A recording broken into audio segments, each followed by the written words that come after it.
야, 거기 여군, 너 어디 소속이야? 낙엽 갖고 뭐하냐? 단풍놀이 왔어? 제5보병사단 제36여 단장 강태영 대령은 위병소 외곽에서 낙엽을 쓸던 익명의 여군을 향해 계급적 경멸이 담긴 폭언을 퍼붓고는 자신의 검은 관용차에 유유히 올라 여단장실로 사라졌습니다. 흙먼지가 묻은 채 그 모욕을 고스란히 감당해야 했던 그녀의 눈빛은 흔들림이 없었습니다. 하지만 낡은 작업복 안에서 익명의 그녀는 작은 검은색 수첩 하나를 꺼냈습니다. 그녀가 참다 못해 펜 끝에 힘을 주어 적어 내려간 첫 문장은 다름 아닌 곧 부임할 자신의 부대인 제5보병사단 여단장 강태영 대령의 징계 사유였습니다. 여러분, 날씨가 많이 추워졌죠? 항상 건강 조심하시고 오늘 이야기도 재미있게 들어주세요. 그럼 시작하겠습니다. 제36보병 여단장 강태영 대령은 48세의 강직한 군인이었다. 육군사관학교 출신인 그는 실력과 노력만으로 이 험지에서 연대장 직함을 달았고 이제는 장군 소장 진급 심사를 목전에 두고 있었다. 그는 완벽주의를 넘어선 강박증을 갖고 있었고 부하들에게는 두려움의 대상이었다. 특히 신임 사단장의 부임을 앞두고 그의 예민함은 극에 달했다. 이게 지금 여단 위병소라고 만들어 놓은 건가? 여단장 부임을 앞두고 이런 꼴을 보일 참이야? 강 대령의 불호령이 여단 본부 위병소 초소를 강타했다. 위병소 앞에는 며칠 전 내린 가을비에 젖어 검게 변한 낙엽들이 여기저기 뭉쳐 있었고 낙엽에 섞인 진액 발자국들이 위병소 바닥을 더럽히고 있었다. 그의 앞에는 위병소 최고참 근무자인 윤준호 상사가 부동자세로 서 있었다. 윤 상사는 이 부대에서 15년 가까이 복무한 베테랑 부사관이었다. 묵묵하고 성실하여 병사들에게는 아버지 같은 존재였지만 강 대령 앞에서는 늘 죄인처럼 고개를 숙여야 했다. 강 대령은 장갑 낀 손으로 위병소 유리창에 희미한 물때를 쓱 닦아내고는 윤 상사의 가슴에 달린 계급장으로 손가락을 문댔다. 윤 상사, 당신 여기서 뭐 하는 건가? 이 꼴을 보이려고 소장님 맞이할 준비를 했나? 당신 눈에는 이런 게 안 보이나? 아니면 상사 계급 달았다고 이제 눈에 뵈는 게 없는 건가? 죄송합니다. 여단장님, 즉시 시정하겠습니다. 윤 상사는 이를 악물고 대답할 뿐이었다. 강 대령은 혀를 차며 돌아서서는 위병소 입구에 쌓인 낙엽 무더기를 발로 툭툭 찼다. 저 지저분한 낙엽들 당장 치워. 마치 부대가 정리도 안 된 야영지 같잖아. 병사들 놀리지 말고 제대로 작업 지시해. 그의 말을 끝으로 검은색 관용차가 거친 소리를 내며 여단장실을 향해 사라졌다. 윤 상사는 강 대령의 뒷모습을 바라보며 주먹을 꽉 쥐었다. 10년 전 자신이 중사였을 때 당시 작전 소령이었던 강태영이 그의 간부 지원 서류를 찢으며 부사관은 머리 쓰는 일 말고 몸 쓰는 일이 어울린다고 모욕했던 기억이 다시 떠올랐다. 그 후로 그의 진급은 계속해서 늦춰졌고 동기들이 이미 원사를 바라볼 때 그는 겨우 상사 계급을 유지하고 있었다. 그 모욕은 그의 군 생활 전체를 짓누르는 족쇄였다. 다음 날 새벽 연천에는 서리가 내렸다. 신임 사단장 부임일이 바로 코앞이었다. 어제 강 대령에게 호되게 당한 위병소는 그야말로 비상 상태였다. 윤준호 상사는 일병 김태수, 병장 박현우 등 위병소 근무자들을 데리고 낙엽 청소와 시설 정비를 서두르고 있었다. 김일병, 저기 위병소 좌측 보행로 낙엽은 빗자루로 쓸지 말고 반드시 갈퀴로 긁어모아. 물기 먹은 낙엽은 빗자루로 안 돼. 박병장, 여단장님 차 지나가시는 동선 한 번 더 쓸고 물 청소 후에 마른 걸레질해. 병사들이 부산하게 움직이고 있을 때였다. 위병소 정문에서 조금 떨어진 곳, 병사들의 손이 잘 닿지 않는 외곽 보행로에서 누군가 쪼그려 앉아 부지런히 낙엽을 긁어 모으고 있었다. 낡은 작업복에 흙먼지가 잔뜩 묻은 전투화, 땀과 흙으로 범벅이 된 얼굴. 계급장도 제대로 보이지 않았다. 윤 상사는 새로 전입 온 하사나 아니면 작업을 지원 나온 여군 장교일 거라고 짐작했다. 저기 작업 지원 나오셨습니까? 고생이 많으십니다. 윤 상사가 인사를 건네자 그녀는 고개를 들어 희미하게 웃어 보였다. 그녀의 얼굴은 흙투성이었지만 눈빛만은 맑고 단단했다. 아닙니다. 낙엽이 너무 깊게 쌓여서요. 이쪽이 바람을 많이 타는 모양입니다. 건조해야 할 곳까지 물먹은 낙엽이 뭉쳐서 습기를 잔뜩 머금고 있더군요. 그녀의 목소리는 조용했지만 힘이 있었다. 마치 부대 환경을 분석하는 듯한 어투의 윤 상사는 잠시 의아함을 느꼈다. 그때 까만색 세단 한 대가 거친 소리를 내며 위병소 앞에 급정거했다. 강태영 대령이었다. 그는 정비 지시가 제대로 이행되었는지 불시에 확인하러 온 것이었다. 차에서 내린 강 대령의 눈은 살기로 번뜩였다. 그는 깨끗해진 위병소 내부를 훑어보더니 외곽 보행로 구석에서 낙엽을 쓸고 있는 여군을 발견했다. 강 대령의 미간이 흉포하게 구겨졌다. 그의 눈에 비친 흑투성이의 여군은 사단장 부임을 앞둔 신성한 위병소를 더럽히는 오점 그 자체였다. 저건 또 뭐야? 강 대령이 성큼 그녀에게 다가갔다. 윤 상사가 여단장님 하고 무언가 말하려 했지만 강 대령의 기세에 눌려 한마디도 꺼내지 못했다. 주변에서 작업하던 김일병과 박병장은 그 자리에 얼어붙었다. 강 대령은 쪼그려 앉은 여군의 바로 앞에서 멈춰섰다. 그는 그녀를 위아래로 훑어보며 경멸이 가득한 목소리로 내뱉었다. 어디 소속이야? 지금 여기가 어디라고 흙바닥에서 낙엽이나 긁고 있어? 여군이 할 일이 그렇게 없나? 여군은 천천히 일어섰다. 그녀의 키는 강 대령보다 한 뼘은 작았지만 그녀의 눈빛은 흙탕물 속에서도 흔들림이 없었다. 외곽 보행로 청소 중이었습니다. 청소? 청소는 작업병들이 하는 거야. 당신이 할 일이 아니라고. 어디서 인사고과나 채우려고 공짜로 봉사하는 신용이나 하는지는 몰라도 여기가 당신 놀이터인 줄 알아? 소장님 오시는 길목에 재수없게 흙칠갑을 하고 얼쩡거려. 그의 목소리는 위병소 전체에 울려 퍼졌다. 병사들은 숨도 제대로 쉬지 못했다. 당장 여기서 꺼져. 보기 싫으니까. 할 일이 그렇게 없으면 저기 가서 화단에 꽃이나 심던가. 여군들은 그런 거 잘하잖아. 충격적인 모욕이었다. 그것은 단순한 질책이 아니었다. 여군이라는 존재 자체에 대한 혐오와 무시, 그리고 계급과 지위에 대한 오만함이 담긴 폭언이었다. 윤 상사의 주먹이 부르르 떨렸다. 10년 전 자신이 당했던 모욕이 오버랩되었다. 하지만 그는 상사였다. 대령에게 감히 맞설 수 없는 하급 부사관이었다. 여군은 아무 말도 하지 않았다. 그녀는 그저 강 대령의 눈을 잠시 바라보았다. 그 고요한 시선에 강 대령은 오히려 기분이 더 나빠졌다. 뭘 째려봐. 당장 안 꺼져? 여군은 몸을 돌려 흙 묻은 손을 작업복에 쓱쓱 닦았다. 그리고는 한마디 대꾸도 없이 흔들림 없는 걸음걸이로 위병소를 떠났다. 그녀가 사라지자 강 대령은 윤 상사에게 고개를 돌렸다. 윤 상사. 당신은 위병소 관리자라는 작자가 저런 것 하나 통제 못하나? 앞으로 저런 잡것들 위병소 근처에 얼씬도 못하게 해. 알겠나? 단결. 알겠습니다. 강 대령은 침을 뱉고는 관용차에 올라타 여단장실로 사라졌다. 위병소에는 지독한 침묵만이 남았다. 일병 김태수가 떨리는 목소리로 물었다. 윤 상사님, 방금 저 여군 간부님 괜찮으실까요? 강 대령님 너무하십니다. 윤 상사는 대답 대신 여군이 떠난 자리에 떨어져 있는 작은 검은색 수첩을 주워들었다. 강 대령이 폭풍처럼 휩쓸고 간 위병소는 정적에 휩싸였다. 윤 상사는 흙먼지가 묻은 검은색 수첩을 멍하니 바라보았다. 그는 수첩을 열어볼 생각도 하지 못했다. 그저 방금 전에 그 끔찍한 광경을 머릿속에서 지우려 애쓸 뿐이었다. 상사님, 그 수첩 아까 그분 것 아닙니까? 병장 박현우의 말에 윤 상사는 정신을 차렸다. 그는 수첩을 열었다. 군용 수첩이 아니었다. 시중에서 파는 평범한 수첩이었다. 하지만 그 안에 적힌 내용은 평범하지 않았다. 첫 장에는 깨끗한 필체로 열쇠부대 제36여단 위병소 시설 점검이라는 제목이 적혀 있었다. 윤 상사는 자신도 모르게 침을 삼켰다. 하나. 위병소 외곽 보행로. 주변 조경 소나무에서 발생하는 송진과 낙엽이 엉겨붙어 토양의 산성화 및 배수 불량을 야기함. 단순 청소가 아닌 보행로 주변 필터 매트 설치 및 낙엽 처리 시스템 보강 필요.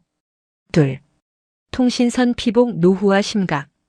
지중화가 시급하나 예산 문제 시 신규 광케이블 포설 및 절연 테이프 대신 특수 보호 자재로 교체해야 함. 현 상태로는 우천시 감청 및 혼선 가능성 상존. 셋. 검문소 차량 동선. 민원인 차량과 작전 차량 동선 중복. 즉각 분리 조치 요망. 특히 경계 작전 인원의 이동 동선과 겹쳐 사고 위험 상존. 윤 상사는 수첩을 읽어 내려갈수록 손이 떨리기 시작했다. 이것은 갓 임관한 하사나 지원 나온 장교가 쓸 수 있는 수준의 메모가 아니었다. 부대 전체의 안전과 효율성을 꿰뚫어보는 수십 년의 경험과 날카로운 통찰력을 가진 최상급 지휘관의 시각이었다. 윤 상사님, 뭐라고 적혀 있습니까? 김일병의 물음에 윤 상사는 황급히 수첩을 닫아 전투복 주머니 깊숙이 밀어넣었다. 아무것도 아니다. 너희는 오늘 본 것, 들은 것 전부 잊어라. 강 대령님 심기 건드려서 좋을 거 하나 없다. 하지만 아까 그 여군의 고요한 눈빛과 수첩의 내용이 그의 심장을 미친 듯이 요동치게 만들었다. 그는 10년 전 강 소령이 자신의 서류를 찢으며 머리가 아니라 몸으로 일하는 타입이라고 내뱉었던 말을 떠올렸다. 그리고 오늘 강 대령은 상상할 수 없을 만큼 잔인한 방식으로 한 여군을 모욕했다. 그날 밤 윤 상사는 잠을 이루지 못했다. 그는 주머니 속 수첩을 만지작거렸다. 이 수첩의 주인은 누구일까? 그리고 그녀는 왜 자신의 신분을 밝히지 않고 그 모욕을 당하고만 있었을까?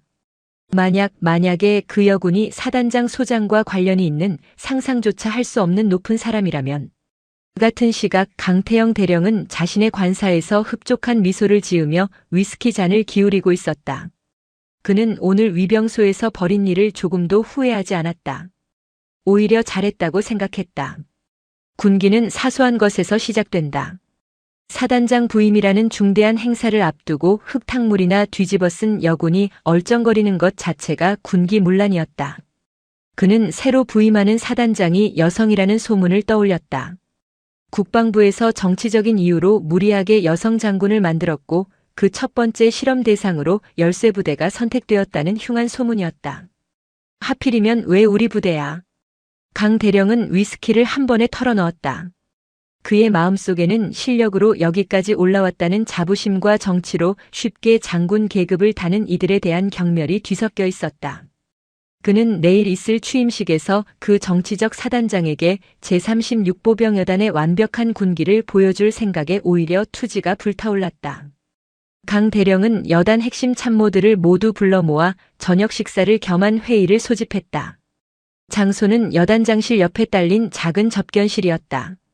작전 참모인 김소령, 인사 참모인 박대위 등 핵심 참모들이 긴장한 표정으로 강 대령의 입만 바라보고 있었다. 들었겠지. 내일 모레 취임하는 사단장이 여자라는 거. 강 대령이 술잔을 채우며 입을 열었다. 좌중은 숨을 죽였다. 내가 군생활 20년 넘게 하면서 별걸 다 보지만 이런 코미디는 또 처음이야. 특수전 부대 출신에서 총 좀 쐈다고 일개 사단을 지휘할 수 있다고 생각하는 건가? 노골적인 비하였다. 작전 참모인 김소령이 조심스럽게 입을 열었다. 여단장님, 그래도 듣기로는 실전 경험이 어마어마한 분이라고. 실전? 김소령, 자네가 말하는 실전이 뭔데? 테러범 몇 명 소총으로 쏴 죽이는 게 실전인가? 여기는 열세부대야. 수만 명의 병력을 움직여서 적이 북쪽 놈들이랑 전면전을 치러야 하는 곳이라고. 이건 소꿉 장난이 아니야. 강 대령은 술잔을 테이블에 3개 내려놓았다. 결국 정치로 단 계급이야. 보여주기식 쇼를 하려고 여성도 이만큼 챙긴다. 뭐 그런 거지. 내일 모레 취임식 할 때도 기자들 바글바글하게 몰고 와서 선전하러 오는 거 아니겠어? 나는 그런 꼴 못 봐. 내 부대는 그런 정치 노름에 휘둘릴 수 없다고. 그의 목소리는 점점 커졌고 얼굴은 술기운과 분노로 붉게 달아올랐다. 어디서 듣도 보도 못한 여자가 내 머리 위에 앉아서 이래라 저래라 하는 꼴 나는 절대 못 본다 이 말이야. 제36여단은 내가 책임진다. 그 사단장이 무슨 쇼를 하든 우리는 우리 방식대로 간다. 참모들은 그저 단결. 여단장님, 이라고 대답할 뿐이었다. 하지만 그들의 표정은 굳어 있었다. 특히 김소령은 강 대령의 저런 오만하고 독선적인 태도가 언젠가 큰 화를 부를 것이라 생각했지만 그 역시 강 대령의 그늘 아래 있는 한 침묵할 수밖에 없었다. 이 끔찍한 대화는 접견실 밖에서 대기하던 여단장 당번병 상병의 귀에 고스란히 들어가고 있었다. 이 당번병은 하필이면 위병소 근무를 서는 김일병의 동기였다. 그날 밤 당번병은 생활관으로 돌아와 김일병에게 오늘 들은 이야기를 조심스럽게 털어놓았다. 김일병, 너 오늘 위병소에서 강 대령님한테 깨진 그 여군 간부님 말이야. 혹시 왜 뭐하는 분인지 알아? 아니, 그냥 강 대령님이 오늘 저녁에 신임 사단장님 욕을 엄청 하시더라고. 정치적 쇼라느니 여자라느니. 느낌이 좀 이상해서 그래. 김일병은 낮에 겪었던 일을 떠올렸다. 그 모욕을 당하고도 고요했던 여군의 눈빛, 그리고 윤 상사가 황급히 챙겨 넣던 그 검은색 수첩. 불길한 예감이 김일병의 머릿속을 스쳤다. 다음 날 김일병은 이 사실을 윤준호 상사에게 보고했다. 윤 상사님, 어제 강 대령님께서 접견실에서 신임 사단장님을 정치적 쇼라고 비하하셨다고 합니다. 여단장님 당번병인 제 동기가 직접 들었다고 합니다. 윤 상사는 아무 말 없이 하늘만 바라보았다. 그의 손에는 어제 주운 그 검은색 수첩이 굳게 쥐어져 있었다. 그는 결심했다. 이 수첩을 주인에게 돌려줘야겠다고. 그리고 오늘 들은 이 끔찍한 비하 발언도 함께 전해야 할지도 모른다고 생각했다. 그는 수첩 첫 장에 적힌 열쇠부대라는 글자 밑에 연필로 작게 쓰인 이름을 발견했다. 서유진. 그는 그 이름이 신임 사단장의 이름이라는 것을 아직 알지 못했다. 취임식 당일이 밝았다. 열쇠부대 연병장은 팽팽한 긴장감과 절도 있는 움직임으로 가득 찼다. 각 여단과 직할 부대 장병들이 수천 개의 점이 되어 거대한 사각형을 이루었고 단상에는 군단장과 인근 부대 지휘관들 그리고 지역 유지들까지 자리하고 있었다. 강태영 대령은 제36보병 여단장 자격으로 단상 가장 앞줄에 서 있었다. 그의 전투복은 한치의 흐트러짐도 없이 다려져 있었고 전투화는 거울처럼 빛났다. 그는 자신의 여단 병력들이 가장 완벽한 대우를 갖춘 것을 확인하고는 만족스러운 표정을 지었다. 오전 10시 정각. 군악대의 웅장한 연주와 함께 장내 아나운서의 목소리가 연병장에 울려 퍼졌다. 지금부터 제5보병사단 신임 사단장 서유진 소장님의 입장이 있겠습니다. 서유진. 그 이름을 듣는 순간 단상 아래 위병소 근무를 마치고 도열해 있던 윤준호 상사의 심장이 쿵 하고 내려앉았다. 그는 주머니 속 검은색 수첩을 움켜쥐었다. 강 대령은 서유진이라는 이름이 꽤 여성스럽다고 생각하며 헛웃음을 삼켰다. 그리고 그는 단상으로 걸어 나오는 신임 사단장을 보기 위해 고개를 돌렸다. 그의 시야에 한 여군이 들어왔다. 단정하게 차려입은 정복 어깨에는 선명한 소장 계급장이 빛나고 있었다. 그리고 그 얼굴. 강 대령의 호흡이 멎었다. 온몸에 피가 차갑게 식어버리는 것 같았다. 이틀 전 자신의 위병소 앞에서 흙탕물을 뒤집어 쓴 채 쪼그려 앉아 낙엽을 긁어 모으고 있던 자신이 어디서 굴러먹던 여군이냐고 꽃이나 심으라고 모욕했던 바로 그 여자였다. 강 대령의 눈이 공포로 흔들렸다. 그는 자신도 모르게 뒷걸음질 치려 했지만 발이 바닥에 붙어버린 듯 움직이지 않았다. 서유진 소장은 수천 명의 시선을 받으며 당당하게 단상 중앙으로 걸어 나왔다. 그녀는 군단장에게 거수 경례를 붙이고 부대 지휘권을 상징하는 부대기를 건네받았다. 그리고 마이크 앞에 섰다. 그녀는 연병장을 가득 메운 장병들을 천천히 둘러보았다. 그녀의 시선이 단상 앞줄에 서 있는 강태영 대령에게 잠시 머물렀다. 강 대령은 그 시선을 피하고 싶었지만 거대한 자석에 이끌린 쇠붙이처럼 눈을 뗄 수 없었다. 서유진 소장의 눈빛은 이틀 전 낙엽 앞에서와 똑같았다. 고요하고 깊고 모든 것을 꿰뚫어 보는 듯 했다. 이윽고 그녀의 맑고 단단한 목소리가 마이크를 통해 울려 퍼졌다. 자랑스러운 열쇠부대 장병 여러분. 오늘부로 여러분의 사단장으로 부임한 소장 서유진입니다. 단결. 그녀는 준비된 원고를 보지 않았다. 나는 20년간 특수전 부대에서 임무를 수행했습니다. 그곳에서 내가 배운 단 하나의 진리는 우리의 진정한 적은 외부에만 있지 않다는 것입니다. 연병장이 조용해졌다. 우리의 진정한 적은 우리 내부의 오만과 편견입니다. 실력이 아닌 성별로 동료를 판단하는 편견. 계급이 곧 인격이라 착각하는 오만. 그것이야말로 전투에서 우리를 패배하게 만들 진짜 적입니다. 강 대령은 식은땀이 등을 타고 흐르는 것을 느꼈다. 저 말은 명백히 자신을 향한 말이었다. 서유진 소장은 계속해서 말을 이어갔다. 나는 부임하기 며칠 전 이 부대의 심장인 위병소를 둘러보았습니다. 그곳에서 나는 열쇠부대의 현재를 보았습니다. 낙엽은 수북하게 쌓여 있었고 통신선은 끊어지기 직전이었으며 안전동선은 엉망이었습니다. 강 대령은 이제 숨을 쉴 수 없었다. 하지만 그보다 더 심각하게 막히고 끊어져 있었던 것은 지휘관과 부하들 사이의 소통이었습니다. 나는 오늘부로 그 막힌 낙엽 청소부터 나의 임무를 시작하겠습니다. 낡은 통신선을 교체하는 것에서부터 열쇠부대의 새로운 역사를 시작하겠습니다. 그녀는 연설 내내 단 한 번도 강태영 대령을 직접 쳐다보지 않았다. 하지만 그 자리에 있는 모든 지휘관들은, 특히 강 대령의 참모들은 그 연설이 누구를 겨냥한 것인지 똑똑히 알 수 있었다. 취임식이 끝나고 서유진 소장은 단상의 지휘관들과 일일이 악수를 나누었다. 마침내 그녀가 강태영 대령 앞에 섰다. 강 대령은 경직된 동작으로 거수 경례를 붙였다. 단결. 제36보병 여단장 대령 강태영입니다. 그의 목소리는 형편없이 갈라져 나왔다. 서유진 소장은 그의 경례를 받으며 그의 손을 잡았다. 그녀의 손은 작았지만 그를 짓누르는 악력은 그가 평생 느껴본 적 없는 무게였다. 강 대령. 제36여단 위병소 관리가 아주 인상적이었습니다. 그녀는 희미한 미소를 지으며 말했다. 조만간 여단 외곽 보행로 낙엽 처리 상태를 직접 확인하러 가겠습니다. 그때 봅시다.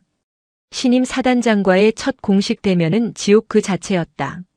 서 소장이 주재하는 첫 번째 지휘관 회의실의 공기는 얼음장처럼 차가웠다. 강 대령은 회의 내내 가시방석에 앉은 듯 했다. 서 소장은 각 부대 현황 보고를 받으면서 유독 제36여단 사안에 대해서는 송곳 같은 질문을 던졌다. 강 대령.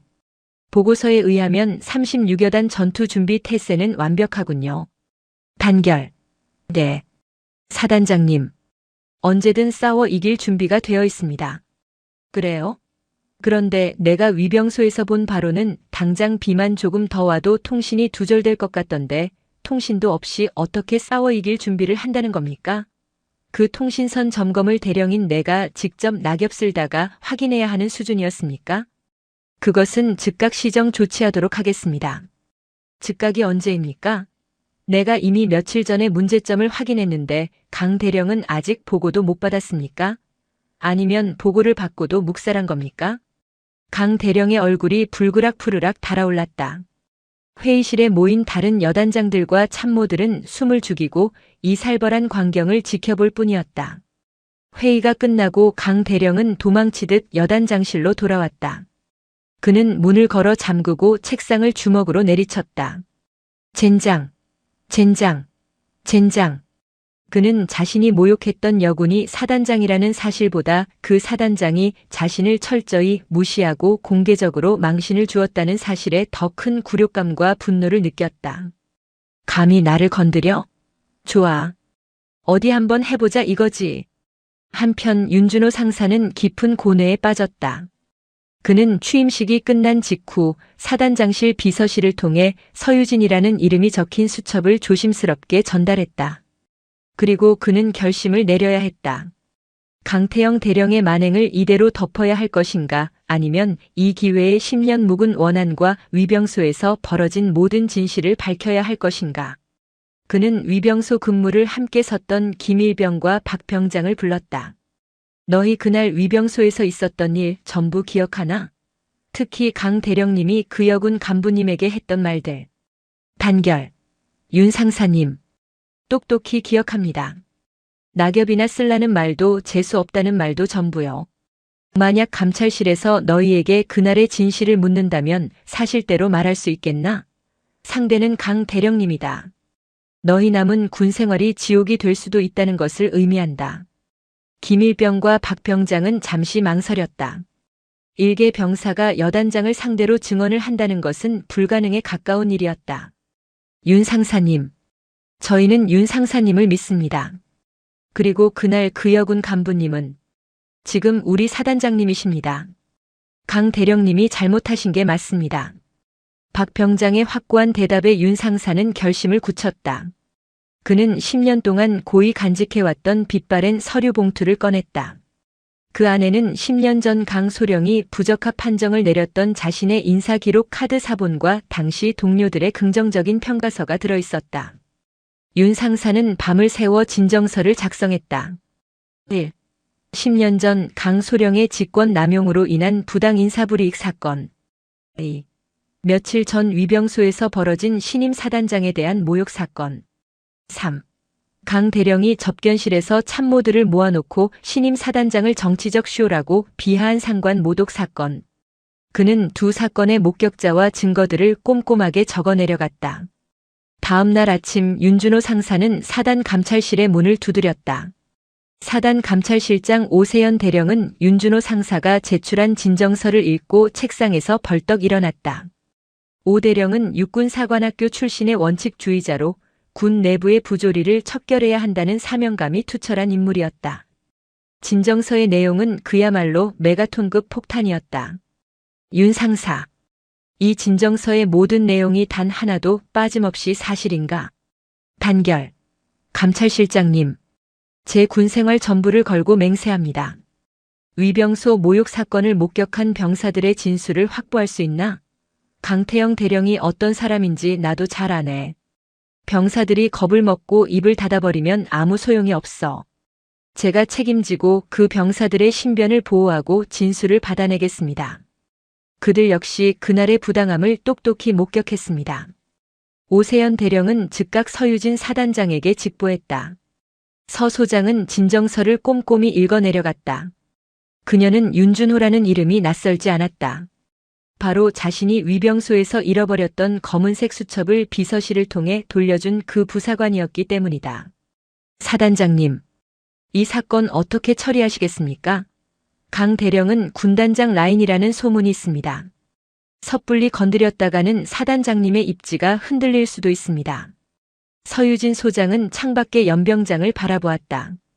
오 대령, 나는 정치하러 이곳에 온 것이 아니오. 군인이 정치를 생각하는 순간 부대는 썩기 시작합니다. 대령이 군단장 라인이든 그보다 더 높은 분의 라인이든 규율을 어겼으면 그에 합당한 책임을 져야 합니다. 단결. 알겠습니다. 그럼 즉각 조사에 착수하겠습니다. 한 가지 조건이 있습니다. 이 조사는 철저히 비밀에 붙이고 원칙대로 진행하십시오. 내가 개입했다는 인상을 주어서는 안 됩니다. 이것은 나의 개인적인 복수가 아니라 열쇠부대의 무너진 군기를 바로 세우는 과정이어야 합니다. 명심하십시오. 감찰실의 조사는 물밑에서 신속하고 은밀하게 진행되었다. 오 대령은 가장 먼저 윤 상사가 지목한 김일병과 박 병장을 안전한 장소로 불러 개별 면담을 진행했다.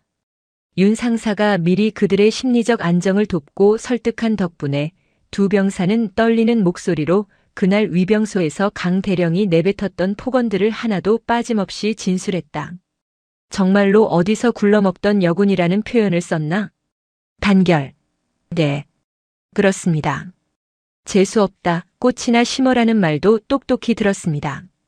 병사들의 진술은 구체적이었고 두 사람의 말이 정확히 일치했다. 다음 단계는 강 대령의 상관 모독 발언이었다. 감찰실은 여단장실 당번병의 동선을 파악하고 그날 저녁 식사에 배석했던 참모들을 소환했다. 처음에는 모두가 입을 굳게 닫았다. 여단장에게 불리한 진술을 하는 것은 곧 자신의 군생활을 거는 도박이었기 때문이다. 오 대령은 작전 참모인 김소령을 마지막으로 불렀다. 김소령, 나는 자네가 원칙을 중시하는 군인이라고 들었네. 자네의 명예를 걸고 묻겠네. 그날 저녁 강 대령은 신임 사단장님에 대해 어떤 발언을 했나? 김소령은 오랫동안 침묵했다. 그는 강 대령의 독선적인 지휘 방식에 염증을 느끼고 있었지만 동시에 자신을 이끌어준 상관을 배신하는 것이 아닌지 고뇌했다. 김소령. 침묵은 때로 거짓보다 더 큰 죄가 될 수 있네. 부대를 위해서 그리고 자네 자신을 위해서라도 진실을 말하게. 김소령은 마침내 입을 열었다. 단결.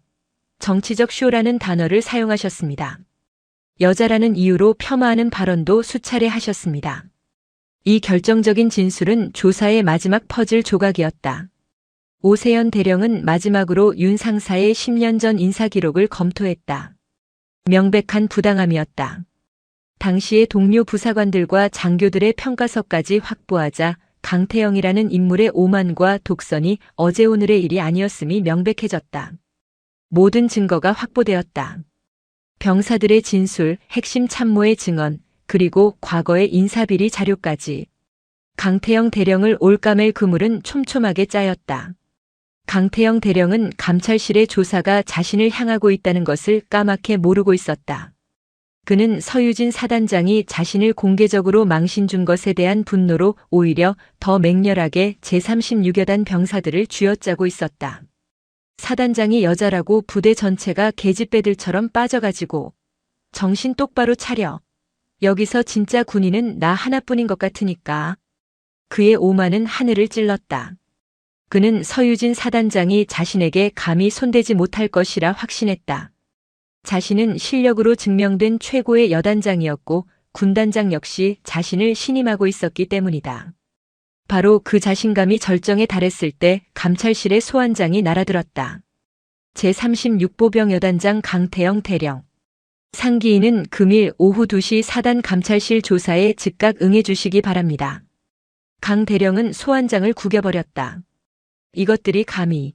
오세현이 저 육사 동기가 드디어 미쳤군. 사단장한테 잘 보이려고 충성 경쟁이라도 하는 건가? 그는 당당하게 감찰실 문을 열고 들어갔다. 오 대령, 이게 무슨 무리한 짓인가? 내가 지금 얼마나 바쁜지 알면서 이런 종이 쪼가리 하나로 여단장을 호출해. 오세현 대령은 차가운 표정으로 그를 맞았다. 강 대령, 앉으시죠. 무리한 짓이 아니길 바란다면 지금부터 내 질문에 성실히 답하셔야 할 겁니다. 조사실에는 팽팽한 긴장이 흘렀다. 며칠 전 위병소 앞에서 본인의 신분을 알 수 없는 여군에게 모욕적인 언사를 한 사실이 있습니까? 강 대령은 코웃음을 쳤다. 그게 뭐 어쨌다는 겁니까? 군기 강화를 위해 복장 불량자를 질책한 것이 잘못입니까? 나는 여단장으로서 당연히 해야 할 일을 한 겁니다. 그럼 어디서 굴러먹던 여군, 재수없다. 꽃이나 심어라 같은 발언도 여단장의 임무에 포함됩니까? 강 대령의 얼굴이 순간 굳었다. 누가 그런 헛소리를 하는 겁니까? 증거 있어? 증거는 여기 있습니다. 오 대령은 책상 위 서류철을 툭툭 쳤다. 당시 현장에 있던 김일병과 박 병장의 진술서입니다.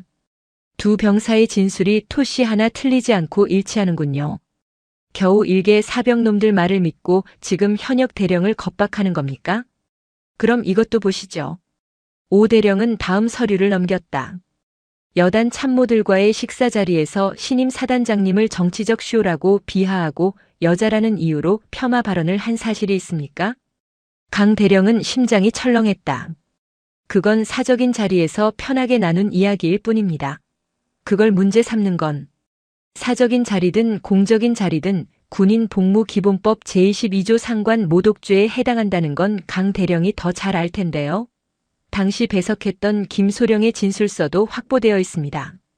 강 대령은 김소령이라는 말에 눈이 뒤집혔다. 그 자식이 감히 나를 배신해. 배신이 아닙니다. 진실을 말한 것뿐이죠. 오세연 대령은 마지막 서류를 강 대령 앞에 던졌다. 그것은 10년 전 윤준호 중사의 인사기록 카드였다. 마지막으로 묻겠습니다. 10년 전 당시 윤준호 중사의 참모 지원을 막고 부당하게 인사불이익을 준 사실이 있습니까? 여기 당시 강소령님의 부적합 의견서와 다른 모든 지휘관들의 적합 의견서가 함께 있습니다. 왜 강 대령님만 반대했는지 합당한 이유를 설명해 보시죠. 강 대령은 그제야 모든 것이 덫이었음을 깨달았다. 위병소의 그 여군, 윤준호 상사, 그리고 김소령까지. 모든 것이 치밀하게 계획된 함정이었다. 하지만 그는 자신이 무엇을 잘못했는지 끝까지 인정하지 않았다. 내가 틀렸다고 생각하나? 나는 부대를 위해 최선을 다했을 뿐이다. 무능한 것들은 속가내고 군기를 바로 세우려고 했을 뿐이라고. 그것이 오만과 편견 그리고 직권 남용이라는 생각은 안 해보셨습니까? 오 대령은 자리에서 일어났다. 강태영 대령. 당신의 모든 혐의는 명백하며 증거는 차고 넘칩니다. 조사는 이것으로 마치겠습니다. 곧 징계위원회가 소집될 겁니다. 강 대령은 조사실을 나오며 비틀거렸다. 그는 완벽하다고 믿었던 자신의 성이 사소하다고 무시했던 작은 돌멩이들에 의해 무너져 내리고 있음을 실감했다. 사단 징계위원회는 전례 없이 신속하게 열렸다. 강태영 대령의 혐의는 단순한 모욕이나 비하 발언을 넘어 상습적인 직권 남용과 부하에 대한 부당 대우 그리고 상관 모독이라는 중죄에 해당했다. 군단장 라인이라는 그의 방패막이도 서유진 사단장이 직접 챙기는 군기 확립 사건 앞에서는 아무런 힘을 발휘하지 못했다. 징계위원회는 강태영 대령에게 최고 수위의 징계를 결정했다. 1. 제36보병 여단장 보직 즉각 해임. 2. 예정되어 있던 장군 진급 심사 대상에서 영구 제외. 3. 육군 보병학교 정책연구관으로 전출 조치. 정책연구관이라는 직함은 그럴듯해 보였지만 군 내부에서는 사실상 좌천을 의미하는 아무런 실권도 명예도 없는 한직이었다. 20년간 오직 실력 하나로 장군 계급을 달기 위해 달려왔던 강 대령에게는 사형 선고나 다름없었다. 모든 것이 끝났다. 강 대령은 텅 빈 여단장실에서 홀로 짐을 꾸렸다. 그토록 자랑스러워했던 수많은 표창장과 기념패들이 지금은 그저 쓰레기처럼 보였다. 그의 방에는 아무도 찾아오지 않았다. 그를 따르던 참모들도 그가 쥐어짠 부하들도 모두 그에게 등을 돌렸다. 그때 여단장실 문이 조용히 열렸다. 서유진 사단장이었다. 강 대령은 차마 그녀의 얼굴을 쳐다볼 수 없었다. 그는 고개를 숙인 채 경례조차 올리지 못했다. 서유진 소장은 책상 위에 놓인 정책연구관 발령 공문서를 말없이 바라보았다. 강 대령. 그녀의 조용한 목소리가 방을 울렸다. 나는 그날 위병소에서 당신에게 개인적인 모욕감을 느끼지 않았습니다. 만약 그랬다면 나는 당신을 이런 식으로 처리하지 않았을 겁니다. 강 대령이 고개를 들었다. 무슨 뜻입니까? 나는 당신의 눈에서 한 인간에 대한 존중이 아니라 오직 자신의 성공을 위해 타인을 짓밟는 오만함을 보았습니다. 그리고 나는 확신했습니다. 저런 지휘관 아래는 그 어떤 부하도 행복할 수 없다는 것을, 저런 지휘관이 이끄는 부대는 전투에서 결코 승리할 수 없다는 것을.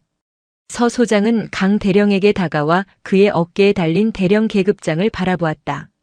군복의 무게는 계급장의 무게가 아닙니다. 강 대령.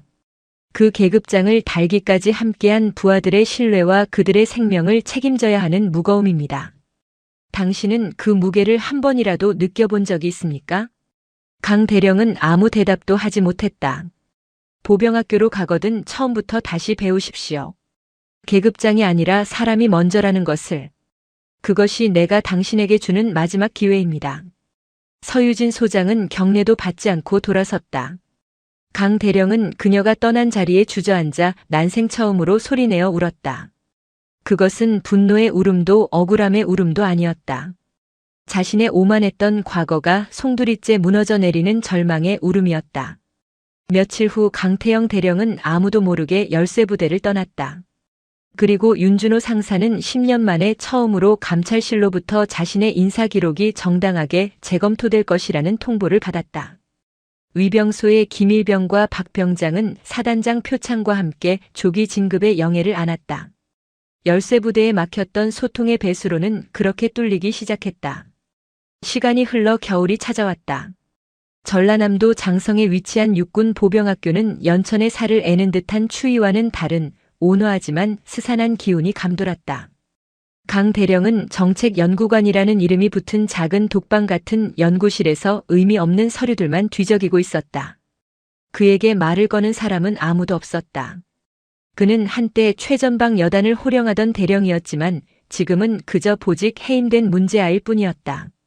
그는 모든 것을 잃었다. 명예도 권력도 그리고 그토록 집착했던 장군 계급에 대한 꿈도. 절망의 나날을 보내던 어느 날 그는 창밖으로 훈련을 받고 있는 신임 소위들을 보게 되었다. 갓 임관하여 모든 것이 서툴고 어설픈 병아리 같은 장교들이었다. 그들은 훈련 교관의 불호령에 안절부절 못하며 실수를 연발하고 있었다. 소위 김민석, 자네는 독도법 시간에 잠만 잤나? 지도 하나 제대로 못 읽어서 부하들을 다 죽일 셈인가? 강 대령은 그 모습을 보며 쓴웃음을 지었다. 10년 전, 20년 전의 자신의 모습이 떠올랐다. 완벽해야 한다는 강박, 실수하면 끝장이라는 두려움. 그날 저녁 그는 식당에서 혼자 밥을 먹고 있는 소위 김민석을 발견했다. 다른 동기들은 시끄럽게 떠들고 있었지만 김소희는 풀이 죽어 밥알만 새고 있었다. 강 대령은 자신도 모르게 식판을 들고 그의 맞은편에 앉았다. 김소희는 맞은편에 앉은 사람이 대령이라는 사실에 화들짝 놀라 숟가락을 떨어뜨렸다. 단결. 대령님, 식사 맛있게 하십시오. 그래. 편하게 먹게. 강 대령이 밥을 먹으며 무심하게 물었다. 아까 보니까 독도법 때문에 고생하는 것 같던데. 네. 제가 산악지형에 약해서 그런지 등고선이 눈에 잘 안 들어옵니다. 죄송합니다. 죄송할 것 없어. 처음부터 잘하는 사람이 어디 있나. 강 대령은 자신이 이런 말을 하고 있다는 사실에 스스로도 놀랐다. 나도 처음엔 그랬어. 지도 들고 산에서 사흘 밤낮을 헤맨 적도 있지. 그는 숟가락을 놓고 김소희에게 자신이 겪었던 실수담을 천천히 이야기해 주었다. 어떻게 길을 잃었고 어떻게 밤새 추위에 떨었는지 그리고 어떻게 다시 지도를 읽는 법을 깨우쳤는지. 그의 이야기는 교과서에 나오는 딱딱한 이론이 아니었다. 김소희는 눈을 반짝이며 그의 이야기에 빠져들었다. 그럼 대령님도 실수를 하셨단 말입니까? 실수? 실수투성이었지. 지금도 하고 있고. 강 대령은 쓴웃음을 지었다.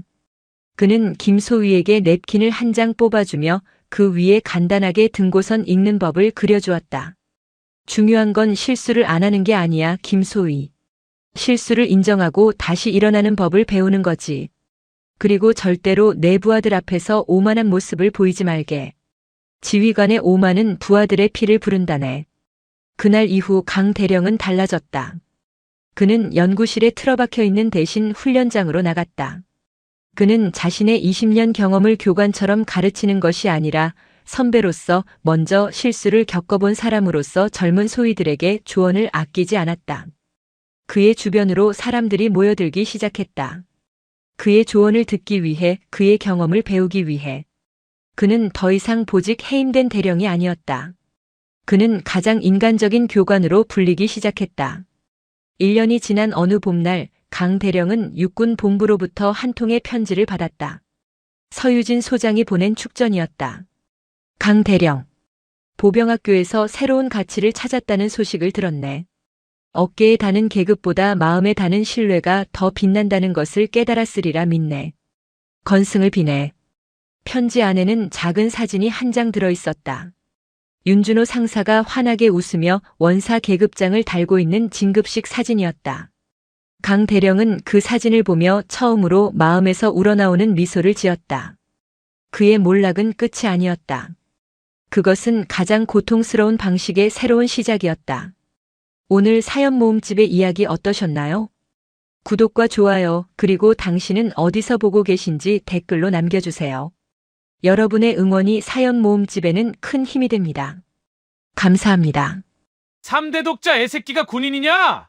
여기선 내 부모가 아니라 내가 법이다. 707 특수임무단 류지연 상사는 면회온 부모님 앞에서 장도연 일병을 폭행하며 모욕적인 폭언을 퍼부었습니다. 그의 군홧발에 장일병의 어머니가 싸온 도시락은 처참하게 쏟아졌고 아버지 장태성은 침묵했습니다. 아들의 명예가 짓밟히고 사랑하는 아내의 정성이 바닥에 내팽개쳐지는 치욕을 침묵으로 견뎌냈던 그 아버지의 주머니 속에는 군 전체를 뒤흔들 명령을 내릴 낡은 폴더폰이 있었습니다. 그 침묵이 깨지고 단 한 통의 전화가 걸린 순간 오석준 중장이 무릎을 꿇고 헬기 3대가 연병장에 착륙했습니다. 과연 아들을 괴롭힌 이 오만한 류지연 상사와 그를 비호하여 군의 정의를 훼손한 정무진 준장에게는 어떤 냉혹하고 현실적인 심판이 내려졌을까요? 그리고 이 사건이 폭로한 군 사법 카르텔의 실체는 무엇이었을까요? 잠시만요. 시작하기 전에 구독과 좋아요로 응원해 주시면 감사하겠습니다. 그 마음에 보답할 수 있도록 오늘도 정성껏 이야기 전해드리겠습니다. 장도연은 숨을 참았다. 고무와 땀 그리고 곰팡이가 뒤섞인 특수 임무단의 생활관 공기는 늘 코끝을 찌르는 날카로운 냄새를 풍겼다. 시계는 새벽 4시 50분을 가리키고 있었지만 이곳 707 특임대에서 시간은 일반적인 군부대와 다르게 흘렀다. 공식적인 기상시간보다 10분을 먼저 움직여야 완벽한 일과 준비를 마칠 수 있었다. 그는 가장 구석 침상에 몸을 반만 걸친 채 앉아 있었다. 일병 계급장을 단지 3개월째. 6개월의 신병 기간 동안 그의 목표는 단순하면서도 복잡했다. 튀지 말 것. 장도연은 명문사학을 우수한 성적으로 졸업하고 군 입대를 미룰 수도 있었던 흔히 말하는 금수저였다. 그러나 그의 배경 중 가장 큰 족쇄는 따로 있었다. 그의 어머니는 육군에서 손에 꼽히는 여성 장성 진급을 앞둔 대령이었고 아버지는 군의 정점에 있는 최고위직 장성이었다. 어린 시절부터 3대 독자라는 이유로 과도한 보호 속에서 자라야 했던 도연에게 그 배경은 언제나 불필요한 무게였다. 그는 부모의 영향력을 거부하고 오직 자신의 실력으로 가장 힘들다는 707 특임대에 지원했다. 하지만 입대 전의 의지와 달리 군 생활은 그의 발목을 잡았다. 입대하자마자 그의 배경이 부대 내에 소문으로 퍼져나갔기 때문이었다. 행정반 병사가 몰래 들춰본 인사 기록 때문이었다는 설이 유력했다. 소문은 칼날이 되어 도연을 겨누었다. 특히 류지연 상사는 그 칼날을 가장 예리하게 다루는 인물이었다. 류지연은 20대 후반의 나이에 이미 상사 계급장을 단 엘리트 중의 엘리트였다. 그의 전투 능력은 인정받았지만 폭력적인 성향과 왜곡된 자부심은 부대 내에서 악명이 높았다. 그는 자신의 비루했던 과거와 도연의 화려한 배경을 끊임없이 비교하며 도연을 표적으로 삼았다. 3대 독자. 집에서 뼈도 금으로 휘어졌겠다. 류지연 상사의 조롱이 생활관에 울려 퍼질 때마다 주변 병사들은 웃지도 못하고 눈치만 살폈다. 도연은 훈련에서 늘 상위 10%의 기량을 유지했지만 류 상사가 지켜볼 때만은 의도적으로 속도를 늦추고 실수를 연출했다. 체력 측정에서도 그랬다. 너무 완벽하면 더 큰 표적이 될 것을 알았기 때문이다. 이 악물고 버티는 것만이 그가 택할 수 있는 유일한 생존 전략이었다. 새벽 5시 공식적인 기상시간이 되자 생활관 내부에 설치된 스피커에서 날카로운 기상 나팔 소리가 울려 퍼졌다. 도연은 재빨리 침상에서 내려와 군화를 챙겼다. 그의 군화는 완벽하게 광이 나 있었고 전투복은 각이 잡혀 있었다. 장일병 군화끈. 다시 묶어. 좌우 대칭이 미세하게 틀어졌잖아. 내 부모님이 널 얼마나 귀하게 키웠는지 내 끈 묶는 솜씨만 봐도 알겠다. 류지연 상사가 그의 뒤에 그림자처럼 다가서서 뱉은 말이었다. 도연은 순간적으로 주먹을 꽉 쥐었다. 어제 새벽 2시까지 자를 대고 광택을 낸 뒤 끈을 완벽하게 묶어두었던 군화였다. 류 상사는 그저 트집을 잡고 싶을 뿐이었다. 예, 상사님. 다시 묻겠습니다.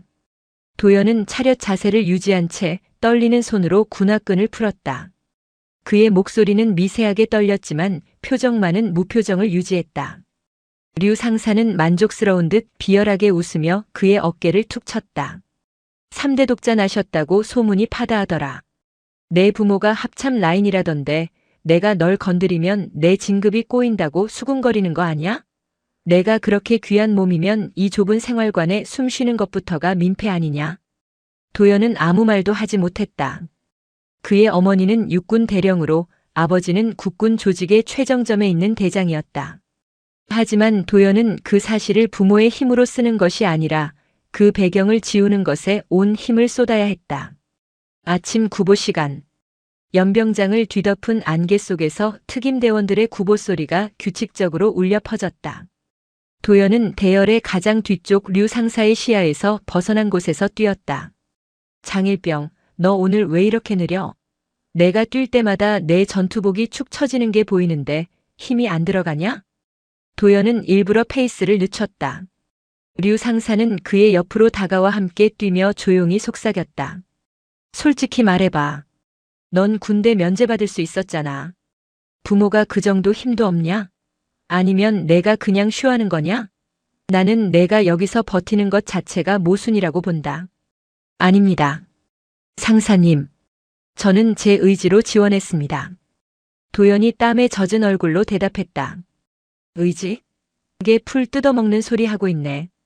넌 군대에 오고 싶어서 온 게 아니라 내 부모의 그림자에서 벗어나고 싶어서 도망쳐 온 거겠지.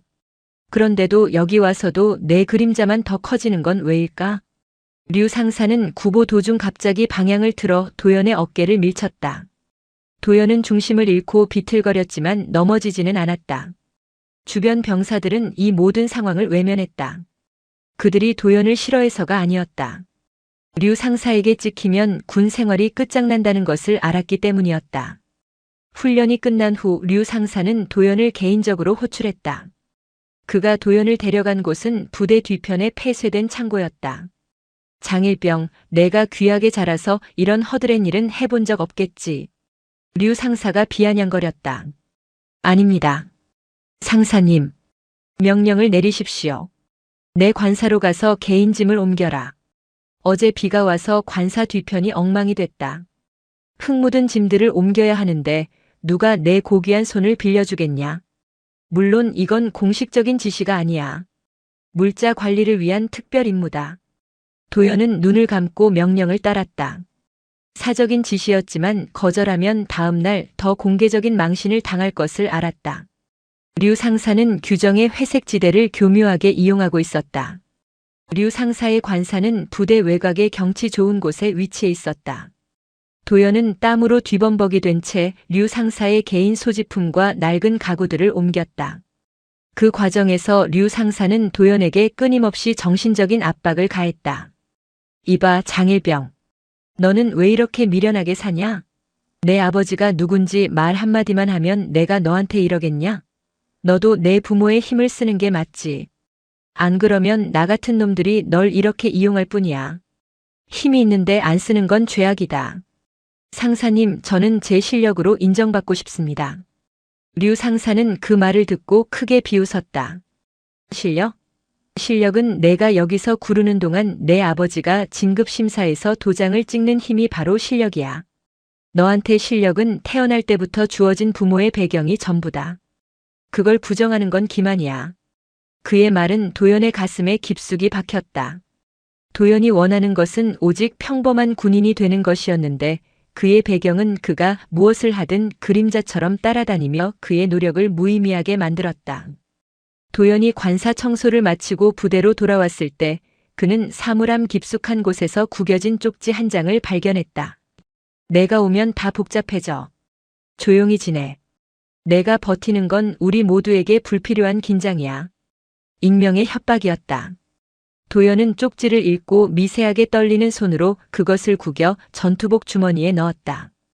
부대 내부에서는 이미 거대한 불안감이 감돌고 있었다. 도연의 존재 자체가 부대 전체의 긴장 요소가 되고 있었기 때문이었다. 며칠 후 행정반 병사가 복도에서 큰 소리로 외쳤다. 장일병, 면회 신청 들어왔다. 부모님 면회 오신다더라. 도연은 순간적으로 숨을 들이켰다. 면회를 거절하고 싶었지만 이미 어머니가 자신의 얼굴만이라도 보러 가겠다고 간곡히 부탁했던 터라 차마 거절하지 못했다. 이제 소문은 부대 전체를 넘어섰다. 도연의 면회는 단순한 가족 방문이 아닌 류 상사와 도연을 둘러싼 거대한 긴장감의 폭발 지점이 될 것이 분명했다. 그날 밤 도연은 잠들지 못했다. 희미한 비상등 불빛 아래에서 천장을 바라보며 스스로에게 물었다. 내일 무슨 일이 벌어질까? 그는 불안과 함께 차라리 모든 것이 터져버렸으면 좋겠다는 기묘한 해방감을 느꼈다. 어둠 속에서 그는 작게 중얼거렸다. 그냥 무사히 지나갔으면 좋겠는데. 하지만 도연의 예감은 틀리지 않았다. 다음 날 오전 10시. 707 특임대 면회실. 햇살이 창문 너머로 따뜻하게 쏟아져 들어왔지만 면회실 내부의 공기는 긴장감으로 가득했다. 다른 가족들은 담소를 나누며 웃음꽃을 피우고 있었지만 도연은 면회실 입구에서 부모님을 기다리며 손바닥에 땀이 배는 것을 느꼈다. 문이 열리고 도연의 부모님이 들어섰다. 아버지 장태성 합참의장은 평소와 같이 감정을 읽을 수 없는 무표정한 얼굴이었지만 그의 눈빛은 날카롭게 주변을 훑고 있었다. 어머니 박미정 대령은 평상시보다 화장이 옅었고 아들의 상처와 피로를 한눈에 알아보고 눈빛이 흔들렸다. 도연아. 어머니의 목소리에는 억눌린 감정이 배어 있었다. 도연은 억지로 미소를 지으며 대답했다. 어머니, 아버지 괜찮아요. 그냥 신병이라 그래요. 다들 이렇게 지내요. 하지만 어머니는 도연의 손목에 선명하게 남아있는 멍 자국을 발견하고 입술을 깨물었다. 아버지 장태성은 아무 말 없이 도연의 얼굴을 천천히 살폈다.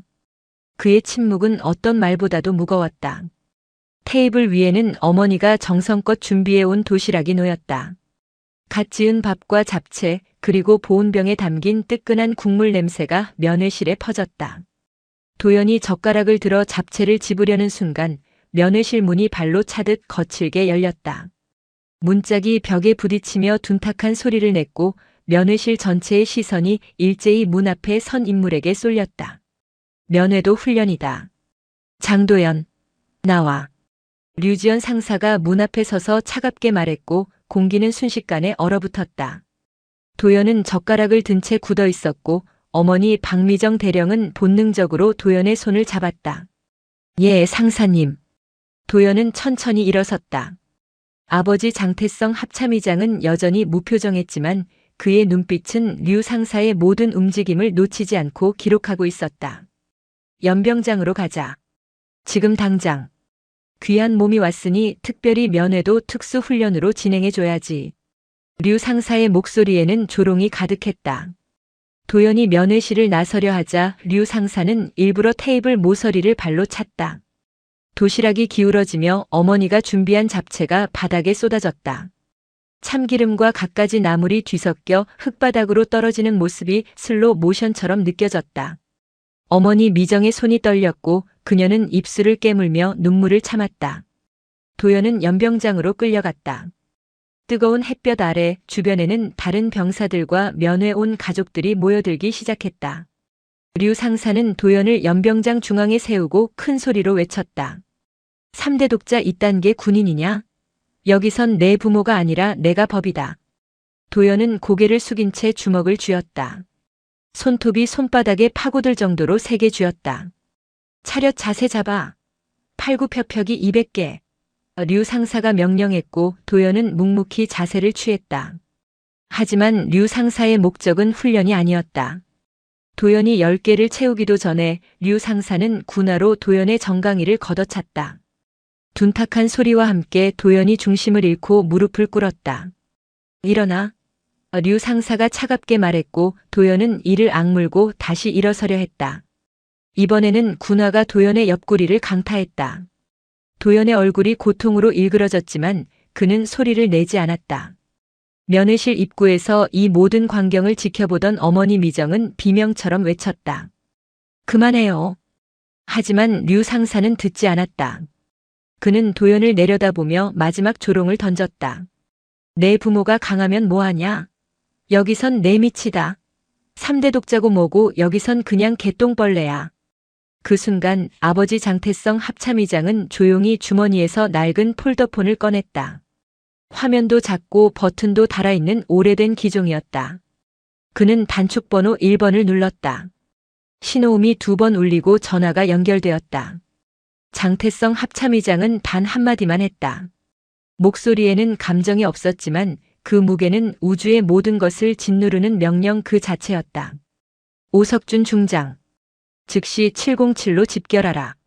류지연 상사는 여전히 도연에게 폭언을 쏟아내고 있었다. 그때 멀리서 낮은 소리가 들려왔다. 회전이게 둔탁한 괴음이었다. 처음에는 작고 희미했지만 점점 커지기 시작했다. 연병장에 있던 사람들이 일제히 하늘을 올려다보았다.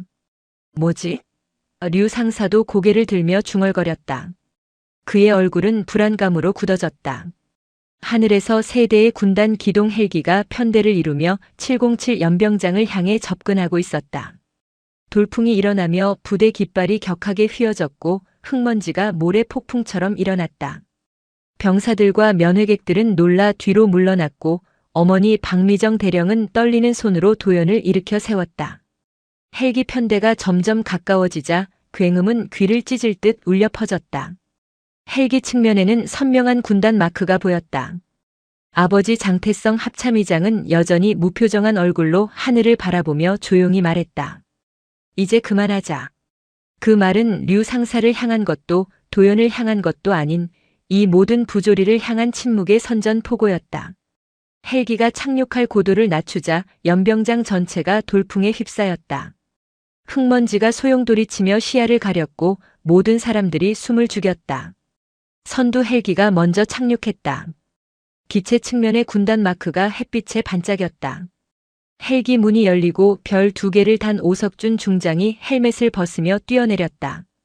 그는 보좌관과 헌병들보다 빠른 속도로 연병장 중앙을 향해 달렸다.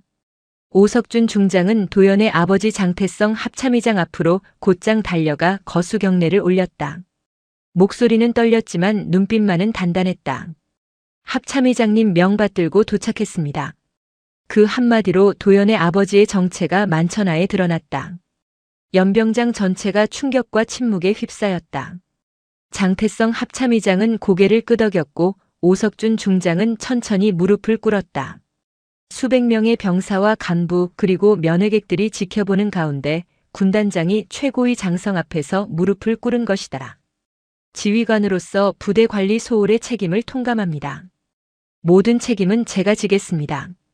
그의 목소리는 낮았지만 연병장 전체에 또렷하게 울려 퍼졌다. 도연은 그 광경을 보며 숨이 막혔다. 아버지, 이렇게까지 하실 필요가. 가슴속에서 죄책감이 밀려왔다. 장태성 합참의장은 여전히 무표정한 얼굴로 오석준 중장을 내려다보았다. 그리고 조용히 말했다. 일어나게. 이제 절차를 시작하자. 오석준 중장은 일어나 뒤를 돌아 헌병들에게 손짓했다. 류지연 상사를 현행범으로 체포하라. 헌병 2명이 재빠르게 류 상사에게 다가갔다. 류 상사는 뒤로 물러서며 손을 들었다. 잠깐만요. 이건 오해입니다. 하지만 헌병들은 듣지 않았다. 찰칵 소리가 정적 속에서 유난히 크게 들렸다. 류 상사는 얼굴이 창백하게 질린 채 소리쳤다. 나한테도 뒷배가 있어. 끝나면 누가 남을지 보자고. 오석준 중장은 류 상사를 차갑게 바라보며 선언했다. 내 뒷배가 누구든 이제는 소용없어. 지금부터 이 부대의 현장 통제권은 감찰과 법무실에 있다. 누구도 함부로 움직이지 마라. 대대장과 중대장급 간부들은 식은땀을 흘리며 경직된 표정으로 서 있었다. 이제 단순한 폭행 사건이 아니라 조직 전체를 뒤흔들 대형 수사가 시작된 것이었다. 도연은 류 상사가 헌병 차량으로 끌려가는 모습을 바라보며 복잡한 감정에 휩싸였다. 통쾌함도 있었지만 동시에 두려움도 느껴졌다. 넌 윗선을 몰라. 이건 시작일 뿐이야. 류 상사가 끌려가며 내뱉은 마지막 말이 도연의 귓가를 맴돌았다. 상사 위에 또 누가 있다는 말인가? 아버지 장태성 합참의장은 도연에게 다가와 조용히 말했다.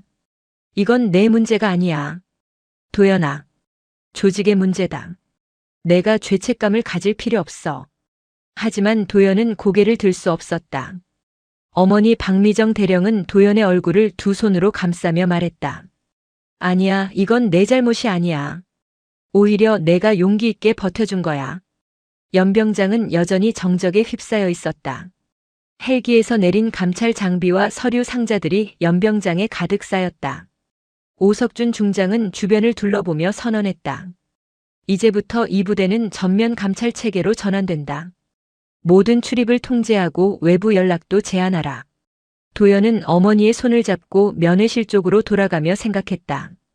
류 상사 말대로 이건 시작일 뿐인가.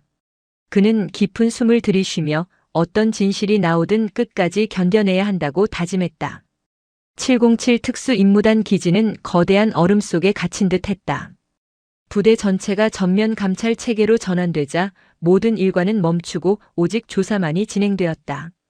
정문에는 무장한 헌병들이 배치되었고 출입하는 모든 차량은 예외 없이 검색을 받았다. 부대원들은 생활관 창문 너머로 이 모든 풍경을 지켜보며 두려움과 불안에 떨었다. 장도연 일병은 별도 생활관으로 분리되었다. 폭행 피해자이자 핵심 증인으로서 보호를 받는 동시에 그의 존재 자체가 부대 전체에 미치는 파장을 감당해야 했다. 그는 창문을 통해 부대 정문 쪽을 바라보았다. 자신의 사소한 사건이 부대 전체를 뒤흔들고 있다는 죄책감이 가슴을 짓눌렀다. 내 문제 때문에 부대 전체가 이렇게 되다니. 도연은 침대에 앉아 한숨을 쉬었다. 그때 감찰팀장인 김영호 대령이 도연을 찾아왔다. 김 대령은 중년의 나이였지만 눈빛은 날카로웠고 군복은 흙먼지 하나 없이 단정했다. 장일병.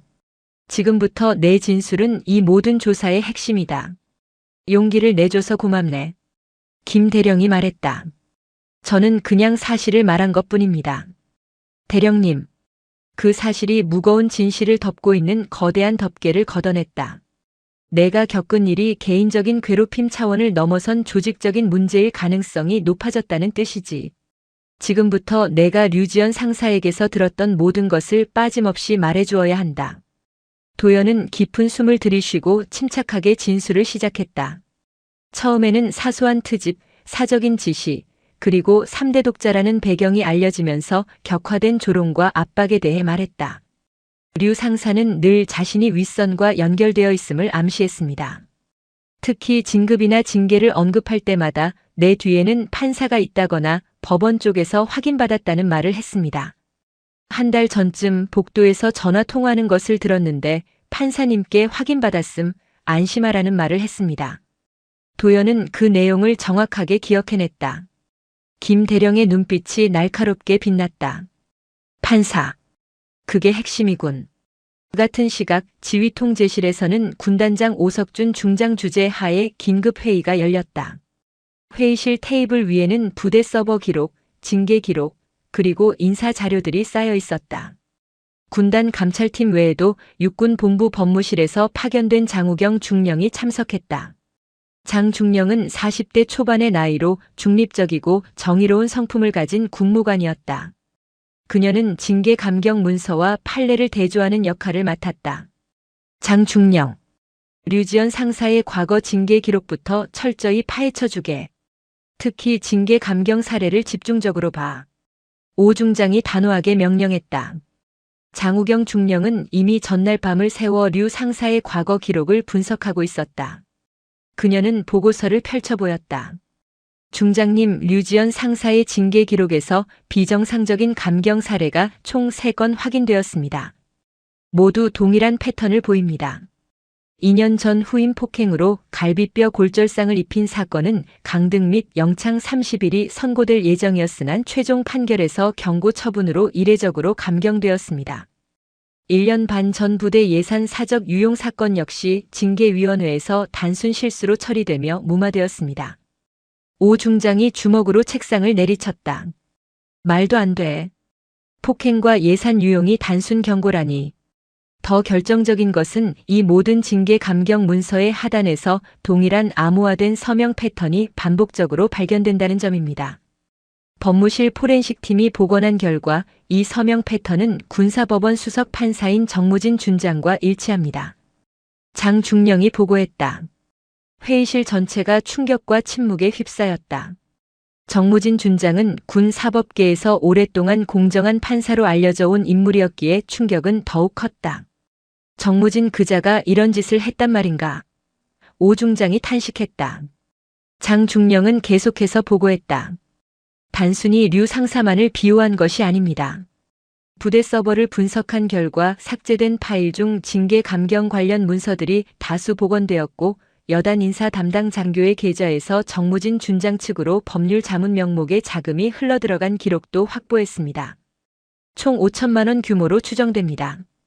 이로써 사건은 단순한 부조리 사건을 넘어선 군 사법 카르텔의 실체로 확대되었다. 류지연 상사는 정무진 준장이 부대 내 영향력을 행사하고 자금을 수수하는 데 필요한 손발 역할을 했던 것이다. 류 상사는 자신의 비리가 덮이는 대가로 정 준장에게 부대 내 정보를 제공하고 심지어 정 준장의 관사 수리비를 부대 예산으로 돌려 막는데도 연루되었다.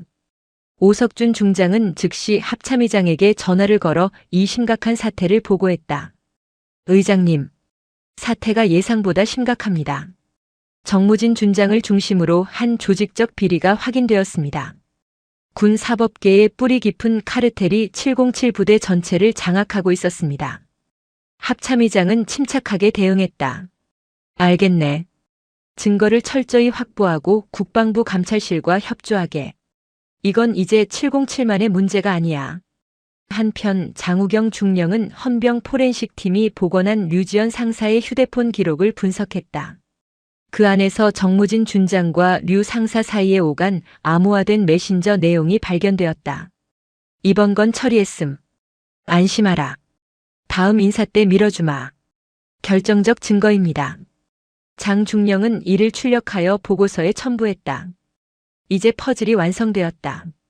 정무진 준장은 자신의 사법 권한을 이용하여 류 상사의 폭행과 비리를 비호하고 그 대가로 부대의 인사와 예산 집행에 영향력을 행사했던 것이다. 오후 3시 국방부 브리핑룸에서는 합참의장이 주재하는 긴급회의가 소집되었다. 합참의장은 보고서를 펼치며 단호하게 말했다. 707 특수임무대에서 시작된 조사가 군사법원 사법 카르텔로 확대되었습니다. 정무진 준장을 중심으로 한 조직적 비리가 확인되었고 연루 인원은 최소 20명 이상입니다. 증거는 확실합니다. 서류, 통화 기록, 계좌 추적, 그리고 증인 진술까지 모두 확보되었습니다. 그는 단호하게 결론지었다. 즉시 정무진 준장을 소환하고 군사법원 전체에 대한 특별감사를 실시하라. 이번 기회에 뿌리까지 뽑아야 해. 그날 저녁 정무진 준장은 자택에서 헌병에게 소환되었다. 그는 여유로운 표정으로 헌병들을 맞이했지만 헌병대장이 직권 남용 및 뇌물수수 혐의로 소환영장을 내밀자 얼굴이 순식간에 굳어졌다. 조사실에는 장우경 중령이 그를 기다리고 있었다.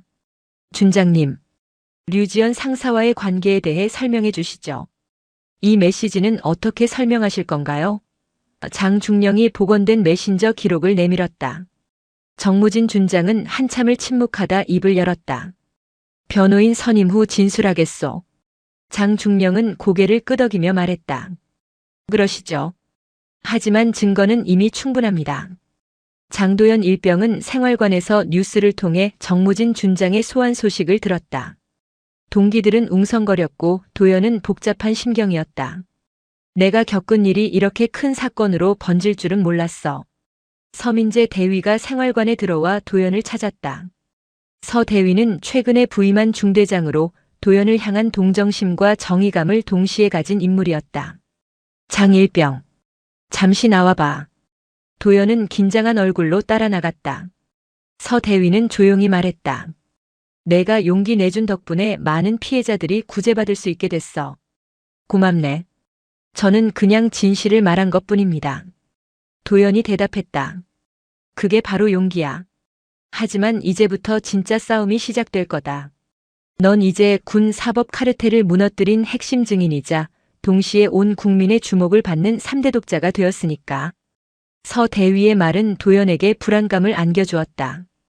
이제 외부의 시선과 싸워야 할 차례였다. 밤 11시. 장우경 중령은 최종 보고서를 작성하며 중얼거렸다. 류지연 상사와 정무진 준장, 그리고 연루된 지휘관들. 모든 퍼즐이 맞아떨어졌어. 군사법원 사법 카르텔의 실체가 드러났다. 이제 정의의 심판이 시작될 것이다. 도연은 침대에 누워 천장을 바라보며 생각했다. 아버지가 말씀하신 정의. 이게 바로 그 정의구나. 하지만 마음 한편에서는 여전히 두려움이 남아 있었다. 내일은 또 무슨 일이 벌어질까? 그는 눈을 감으며 깊은 숨을 들이쉬었다. 그는 자신이 원치 않았던 거대한 폭풍의 눈이 되어 있었다. 정무진 준장의 소환 소식이 언론에 보도된 지 하루 만에 인터넷 커뮤니티와 뉴스 댓글 창은 폭발했다. 기사의 메인 페이지에는 합참의장 아들, 부모 찬스로 헬기 동원이라는 자극적인 제목의 글이 올라왔고 댓글은 수천 개를 넘어섰다. 도연은 생활관 침상에 앉아 휴대폰으로 기사를 읽었다. 그의 손이 미세하게 떨렸다. 쏟아지는 악성 댓글들은 그의 의도를 완전히 왜곡하고 있었다. 황제 군대냐? 평범한 병사는 폭행당해도 침묵해야 하는데 합참의장 아들이니 군단장이 무릎 꿇고 오열했겠지. 백 없으면 군대도 못 가는 세상. 헬기까지 띄운 거면 권력 남용 아니냐? 법보다 주먹이 세다는 걸 군의 최고 정점에서 증명한 셈이다. 이 나라는 답이 없다. 기사 내용은 사실과 달랐다. 군단장 오석준 중장이 무릎 꿇은 것은 자신의 부대 관리 소홀에 대한 책임 통감의 표시였으며 헬기 동원은 사법 카르텔의 심각성을 인지한 합참의장의 긴급 조치였다. 하지만 대중은 진실보다 자극적인 장면, 즉 군단장이 무릎 꿇는 모습과 헬기 세대가 연병장을 뒤덮는 권력의 과시에만 열광했다. 이건 아닌데. 사실이 아닌데. 도연의 얼굴이 창백하게 변했다. 그는 카르텔의 실체를 밝히기 위해 엄청난 용기를 냈지만 돌아온 것은 국민적인 비난과 조롱이었다. 생활관 내부의 분위기 역시 극도로 냉랭해졌다. 류지연 상사의 가혹 행위로 고통받던 피해 병사들은 도연에게 고마움을 표했지만 대다수의 병사들은 도연을 불편한 존재로 취급했다. 도연의 존재 자체가 부대에 불필요한 긴장과 불이익을 가져왔다고 생각했기 때문이다. 아침 식사 시간. 도연은 식당에서 밥을 먹다가 주변 병사들의 노골적인 시선을 느꼈다. 몇몇 병사들은 수군거렸다. 저 친구 때문에 부대 전체가 난리 났잖아. 외출 외박 전부 금지되고 감찰한다고 잠도 제대로 못 자고. 부모 찬스 제대로네.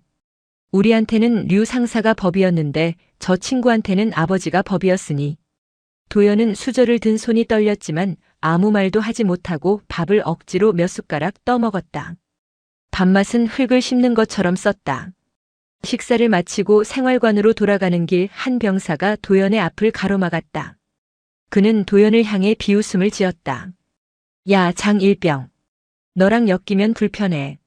너 때문에 우리 중대 전체가 헌병한테 불려가서 취조받는 거 알지? 앞으로 말 걸지 마. 조용히 내 할 일만 해. 내가 여기서 군인 행세하는 것 자체가 기만이야. 도연은 아무 대답도 하지 못하고 고개를 숙였다. 가슴속에서 무언가 무너지는 느낌이었다. 그는 자신이 이 부대에 있을 자격이 있는지, 자신이 류 상사에게 저항한 것이 옳은 일이었는지조차 회의감이 들었다. 그의 모든 노력과 의지가 부모의 힘이라는 거대한 그림자에 가려져 아무 의미 없는 것처럼 느껴졌다. 같은 시각 국방부 합참의장 집무실. 아버지 장태성 합참의장 역시 언론 보도를 접하고 있었다. 보좌관이 조심스럽게 물었다. 의장님, 지금 여론이 너무 악화되고 있습니다. 반박 보도를 내시거나 사건의 전말을 공식적으로 설명해야 하지 않겠습니까? 장 합참의장은 무표정한 얼굴로 기사를 읽다가 고개를 저었다. 군인은 감정으로 말하지 않네. 수사로 진실을 밝히는 것이 먼저야. 내가 진흙탕에 같이 뒹굴면 진흙탕만 더러워질 뿐이지. 우리가 해야 할 일은 시스템을 개혁하는 것이고 도연이 스스로 그 오명을 벗는 것이 중요해. 그는 아들이 스스로 일어서기를 바랐지만 그 과정에서 아들이 겪을 고통을 모르는 바는 아니었다. 그의 침묵은 아들을 향한 믿음이자 군의 기강을 바로잡겠다는 단호한 의지의 표현이었다. 오후 2시. 도연은 서민재 대위에게 불려갔다. 서 대위는 책상에 앉아 도연을 바라보며 조용히 말했다. 앉아봐. 장일병. 요즘 많이 힘들지? 예, 대위님. 여론이 너무 무섭습니다. 제가 용기를 냈는데도 사람들은 저를 부모 찬스로만 봅니다. 저는 제가 여기에 있을 자격이 없다는 생각이 듭니다. 도연은 주먹을 꽉 쥐었다. 서 대위는 도연의 눈을 똑바로 바라보았다. 내가 겪은 일은 내 잘못이 아니야. 그리고 내 부모님이 개입하신 것도 아들을 보호하려는 당연한 행동이었어. 하지만 사람들은 진실보다 자극적인 걸 믿고 싶어 하지. 그들의 시선은 이미 배경이라는 필터로 가득 차 있다. 그럼 저는 어떻게 해야 하나요? 이 오명을 평생 안고 살아야 합니까? 도연이 절망적인 목소리로 물었다. 서 대위는 잠시 생각하더니 단호하게 말했다. 유일한 방법이 있다. 실력으로 증명해라. 도연은 눈을 크게 떴다. 실력으로요? 그래. 내 실력으로. 내가 부모 찬스가 아니라 내 능력만으로도 707 특수임무단의 자격이 있다는 것을 온 국민에게 보여줘. 그게 내가 류지연 상사의 마지막 조롱, 넌 배경 없으면 아무것도 아니다라는 말을 영원히 지울 수 있는 유일한 길이야. 서 대위는 확신에 찬 목소리였다. 사실 서 대위는 도연의 평소 훈련 태도를 유심히 관찰해왔다. 도연이 일부러 페이스를 조절하며 실력을 숨기고 있다는 것을 이미 알고 있었다. 장일병. 내가 내 체력 점수, 사격 실력, 전술 이해도 전부 상위권이라는 거 다 알고 있어. 내가 일부러 숨기고 있었던 거 나도 봤어. 내가 페이스 조절하는 거 모를 것 같으냐? 서 대위가 미소 지으며 말했다. 도연은 놀라움을 금치 못했다. 자신의 모든 노력이 헛되지 않았음을 누군가 알아주고 있다는 사실에 가슴이 뭉클했다. 알겠습니다. 대위님, 공개 검증을 요청하겠습니다.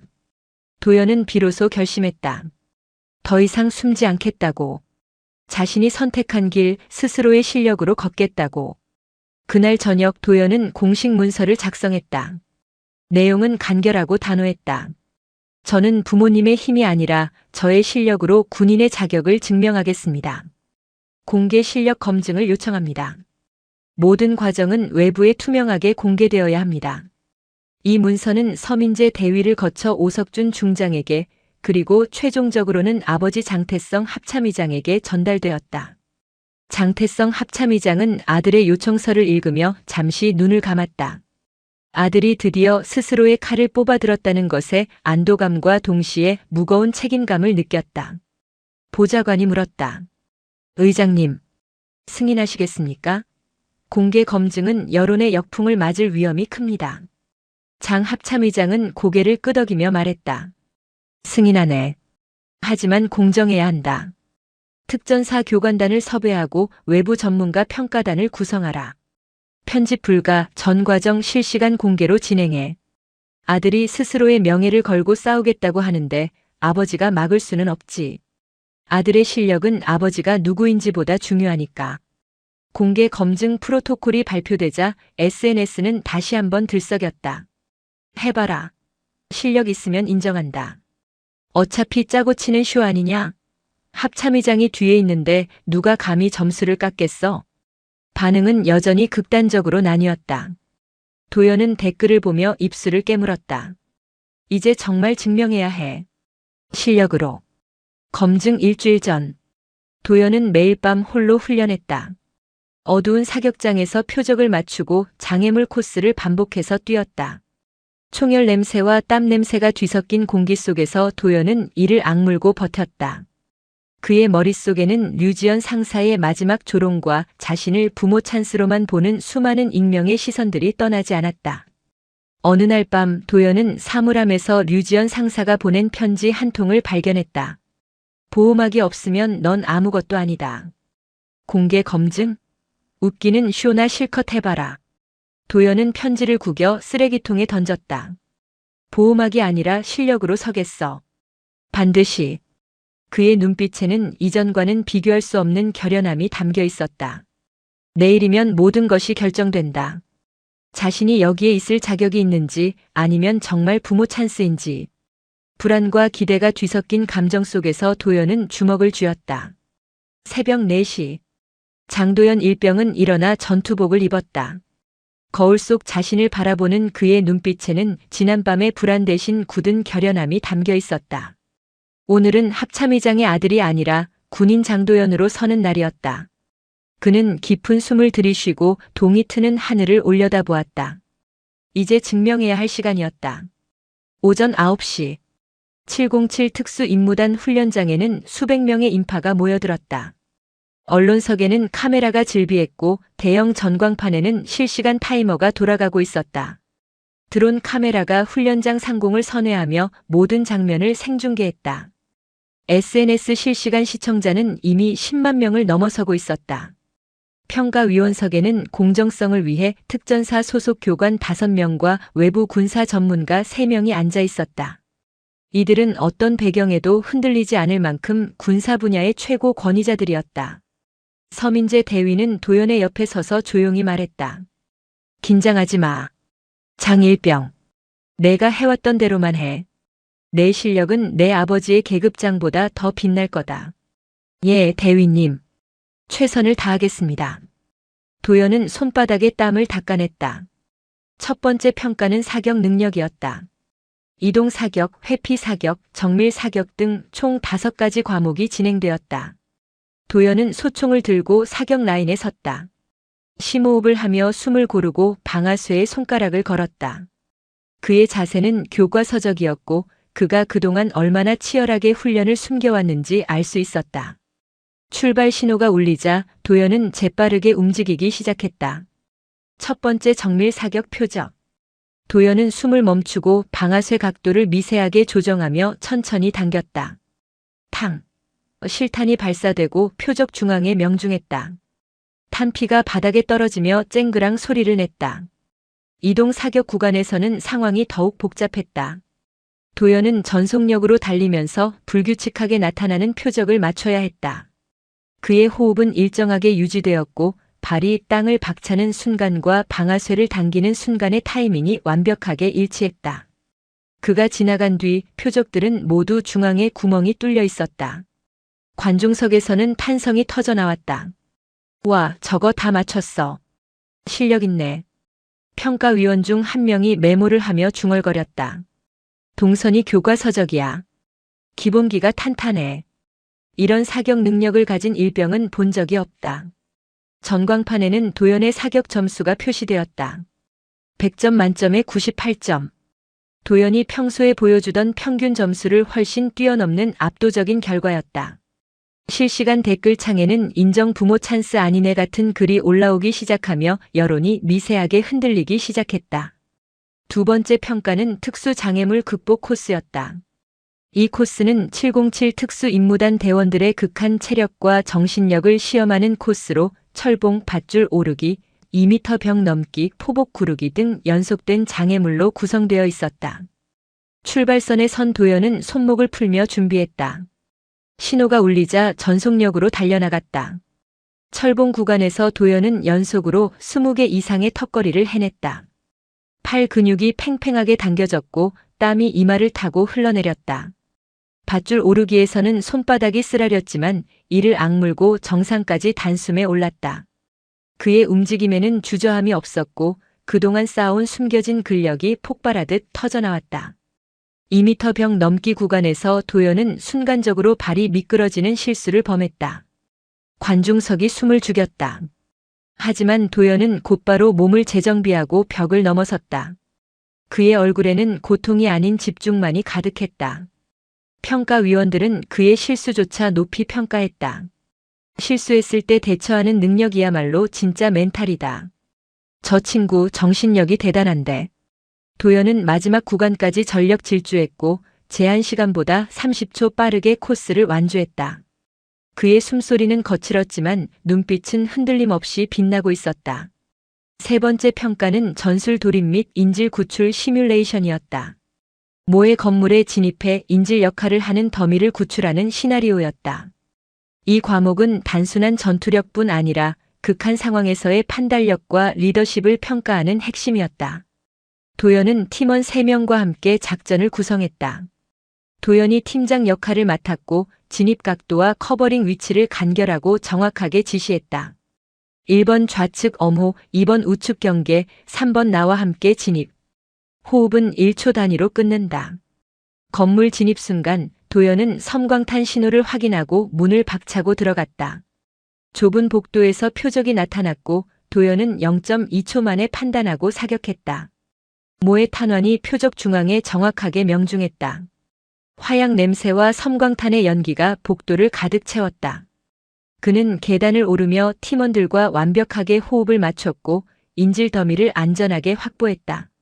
그의 움직임에는 불필요한 동선이 없었고 위험 요소를 예측하는 능력이 뛰어났다. 평가위원들은 고개를 끄덕이며 점수를 기록했다. 투입 템포가 완벽해. 판단력이 뛰어나고 리더십도 안정적이다. 전광판에 최종 점수가 표시되었다. 종합 점수 96점. 이는 707 특수 임무단의 평균 점수를 훨씬 상회하는 전체 참가자 중 단연코 최고 점수였다. 관중석에서는 우레와 같은 박수가 터져나왔다.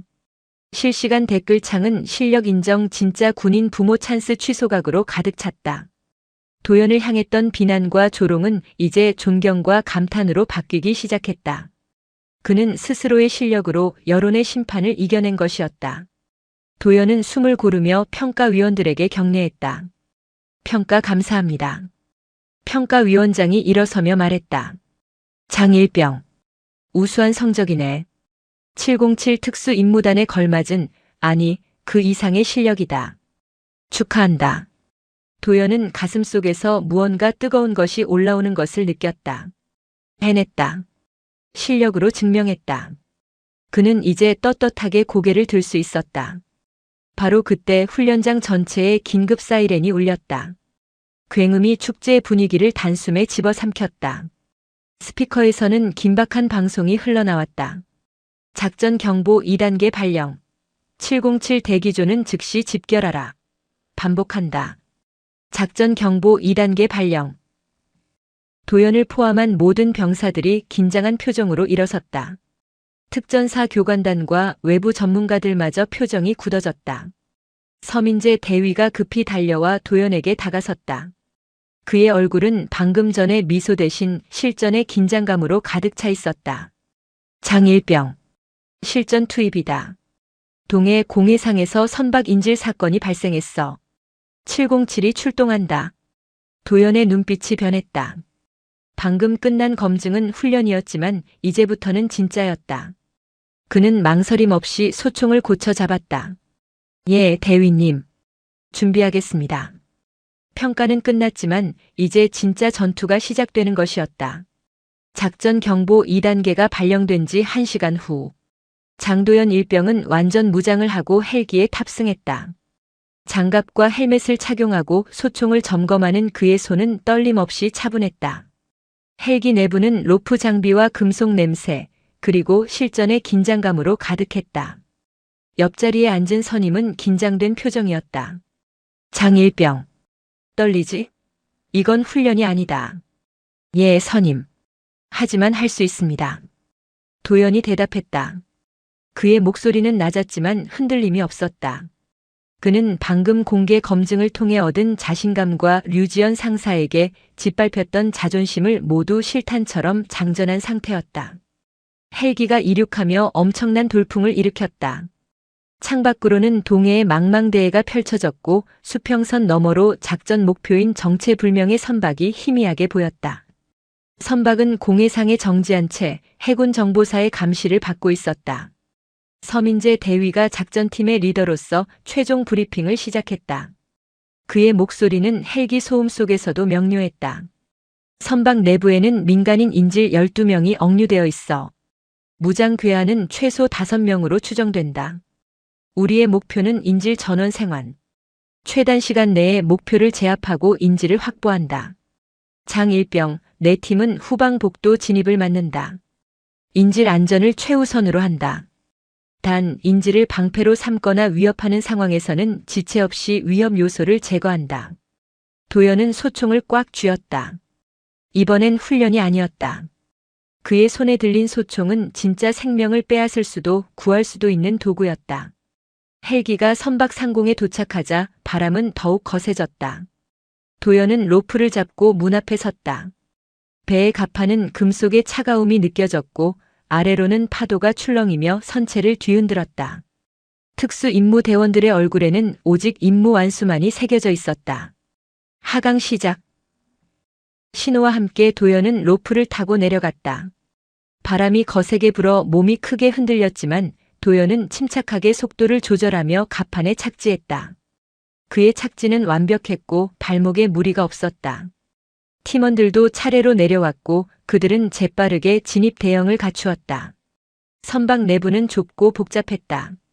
쇠 냄새와 기름 냄새가 진동했다. 도연은 선두에서 좁은 복도로 진입했다. 그의 눈은 빠르게 움직이며 모든 모퉁이와 그림자를 스캔했다. 첫 번째 교전은 좁은 선실 앞에서 발생했다. 도연이 문을 박차고 들어가자 괴한 한 명이 즉시 총을 겨누었다. 도연은 상대가 방아쇠를 당기기 전 0.2초 만에 본능적으로 판단했다. 어머! 섬광탄! 도연이 외치며 자세를 낮추자 팀원이 섬광탄을 투척했다. 쾅! 섬광과 함께 굉음이 터졌고 복도가 일순간 환하게 밝아졌다. 괴한이 눈이 부셔 비틀거리는 순간 도연은 재빠르게 접근해 상대의 총을 쳐내고 손목을 제압했다. 일명 확보. 도연은 무전으로 상황을 보고하고 괴한을 팀원에게 넘긴 후 앞으로 계속 전진했다. 그의 움직임은 훈련장에서의 완벽했던 전술과 일치했다. 긴장감 속에서도 그의 몸은 이미 수많은 훈련을 통해 각인된 대로 움직였다. 선박의 가장 깊숙한 곳, 인질들이 갇힌 방을 발견했을 때 가장 위험한 상황이 발생했다. 방의 문은 굳게 잠겨 있었고 도연이 문을 열기 위해 대형을 갖추는 순간 안에서 괴한 한 명이 어린아이를 방패로 삼고 복도로 뛰쳐나왔다. 아이의 얼굴은 공포로 질려 있었고 괴한은 아이의 머리에 총을 겨누고 있었다. 도연의 가슴이 철렁 내려앉았다. 일반적인 상황이었다면 즉시 사살했지만 인질이 눈앞에 있었다. 조심해. 인질이야. 도연이 팀원들에게 외쳤다. 괴한이 소리쳤다. 움직이면 쏜다. 전원 무기 버려. 도연은 괴한의 눈빛과 아이의 떨리는 몸을 동시에 주시했다. 그는 단 1초 만에 수십 가지의 경우의 수를 계산했다. 거리를 좁히면 아이가 다칠 확률이 너무 높았고 주저하면 괴한이 인질을 해칠 수 있었다. 도연은 천천히 소총을 내리며 말했다. 알겠어요. 진정하세요. 원하는 게 뭐죠? 도연이 총을 내리는 순간 괴한의 시선은 도연에게 집중되었다. 괴한은 도연의 항복에 안도하는 듯 보였다. 그것이 도연이 노린 순간이었다. 도연은 총을 내리는 척하면서 동시에 옆으로 미세하게 움직이며 각도를 벌렸다. 이 움직임은 괴한의 사선에서 아이를 벗어나게 하면서 동시에 팀원들에게 사격 각도를 만들어주는 정교한 기동이었다. 지금 도연이 무전으로 짧게 신호를 보냈다.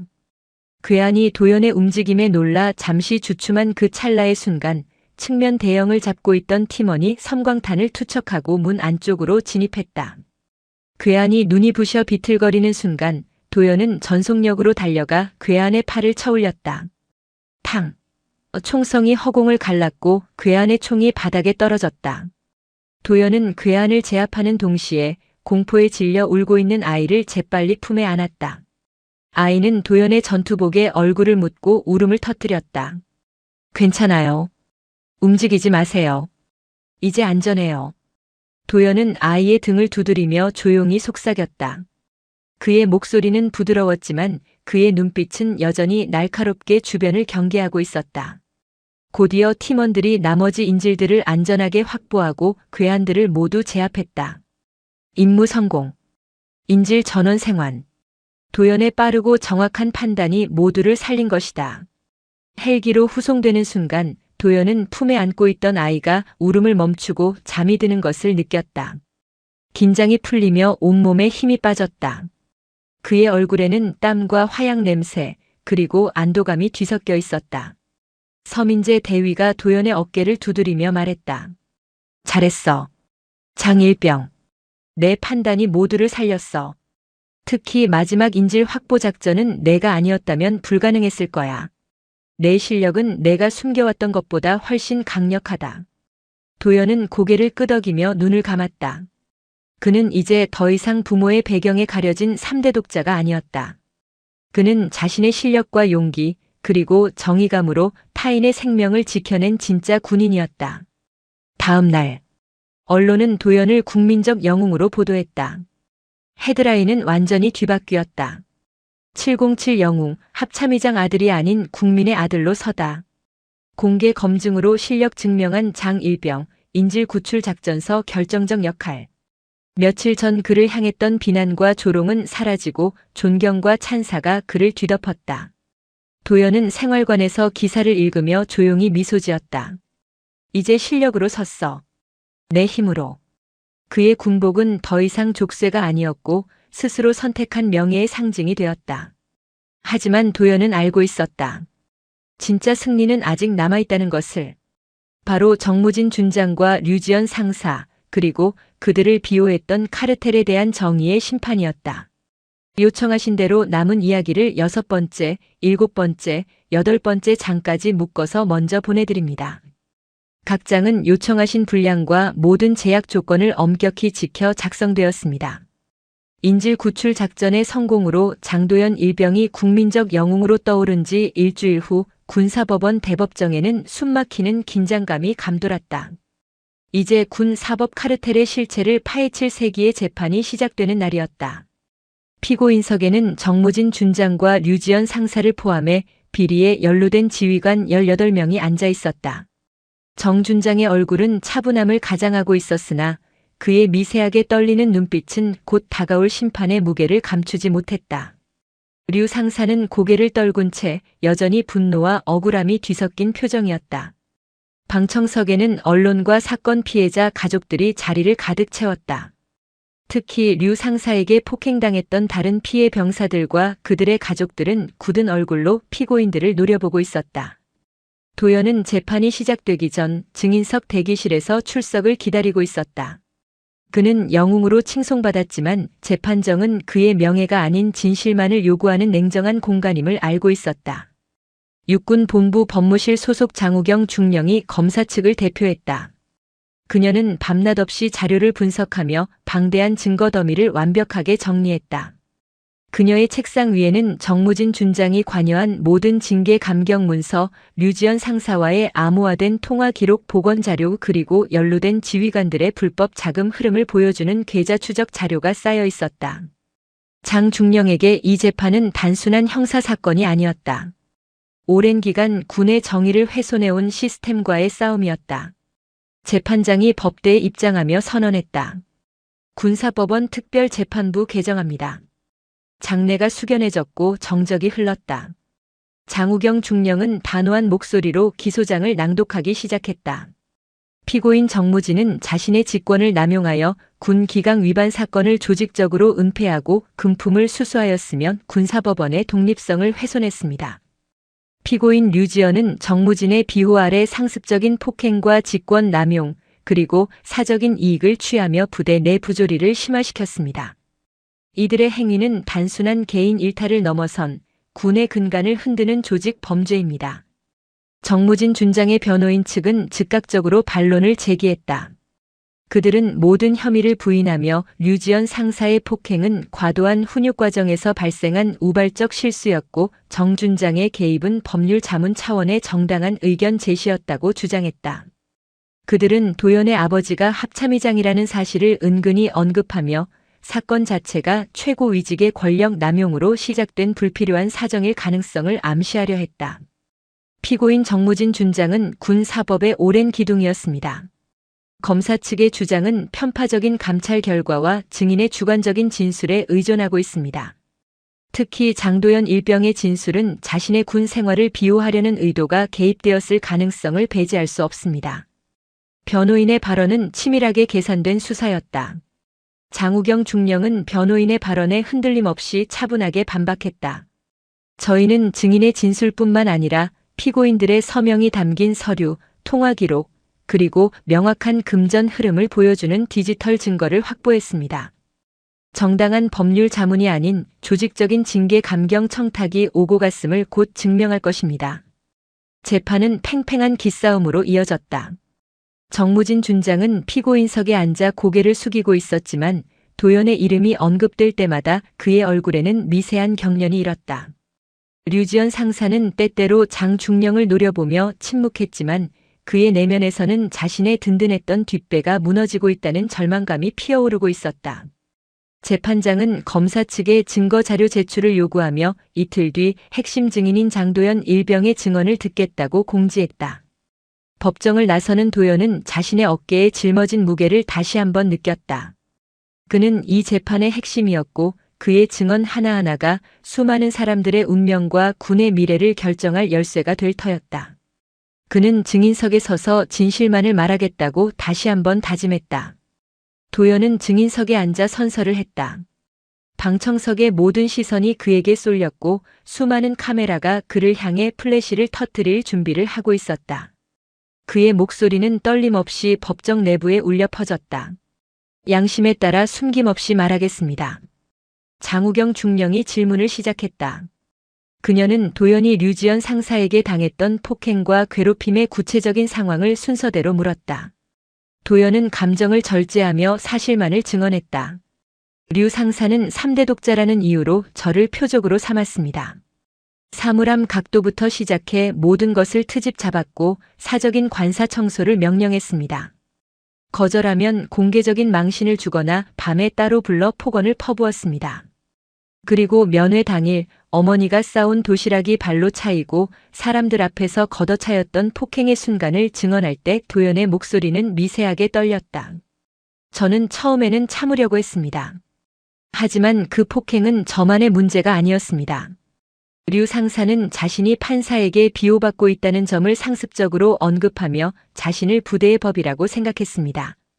저는 침묵하는 것이 더 많은 피해자를 낳을 것이라고 판단했습니다.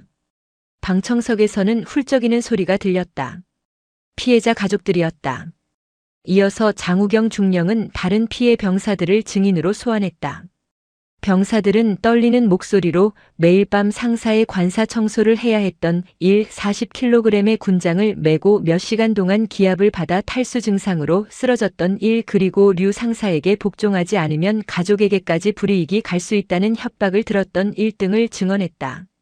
그들의 진술은 도연의 증언과 일치하며 류 상사의 상습적이고 조직적인 가혹 행위를 명백히 드러냈다. 변호인 측은 맹렬하게 반대 신문을 펼쳤다. 그들은 도연의 아버지가 합참의장임을 다시 한번 부각시키며 도연의 증언이 부모의 힘을 등에 업은 보복성 진술이라고 몰아붙이려 했다.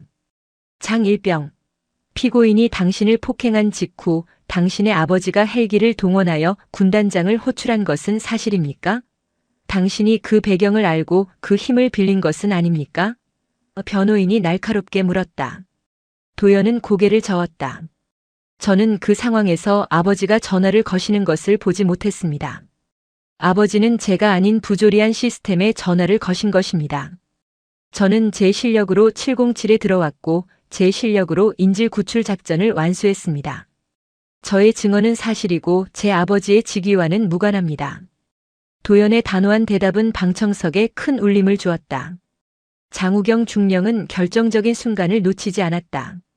그녀는 변호인의 반박을 역이용하여 이제까지 숨겨왔던 핵심 증거 자료를 제출했다. 변호인 측은 피고인 정무진의 행위를 법률 자문이라고 주장합니다. 하지만 여기 피고인 류지연과 정무진 사이에 오간 암호화된 메시지 복원 기록을 보십시오. 장 중령은 대형 스크린에 복원된 메시지 기록을 띄웠다. 정무진 이번 건 처리했음 안심하라. 다음 인사 때 밀어주마. 류지연 준장님께 영원히 충성하겠습니다. 감사드립니다. 이것이 단순한 법률 자문입니까? 직권을 남용한 징계 거래이자 군의 기강을 무너뜨린 사법 카르텔의 명백한 증거입니다. 또한 피고인 정무진이 류지연의 폭행 사실을 알고도 이를 은폐한 대가로 부대 예산을 불법적으로 유용하여 자신의 개인적인 이익을 취했음이 계좌 추적 결과 확인되었습니다.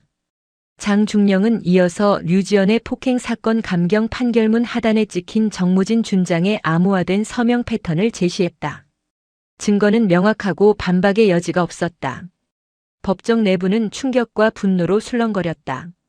정무진 준장의 얼굴은 창백하게 질렸고 류지연 상사는 고개를 떨군 채 더 이상 그 어떤 반항도 하지 못했다.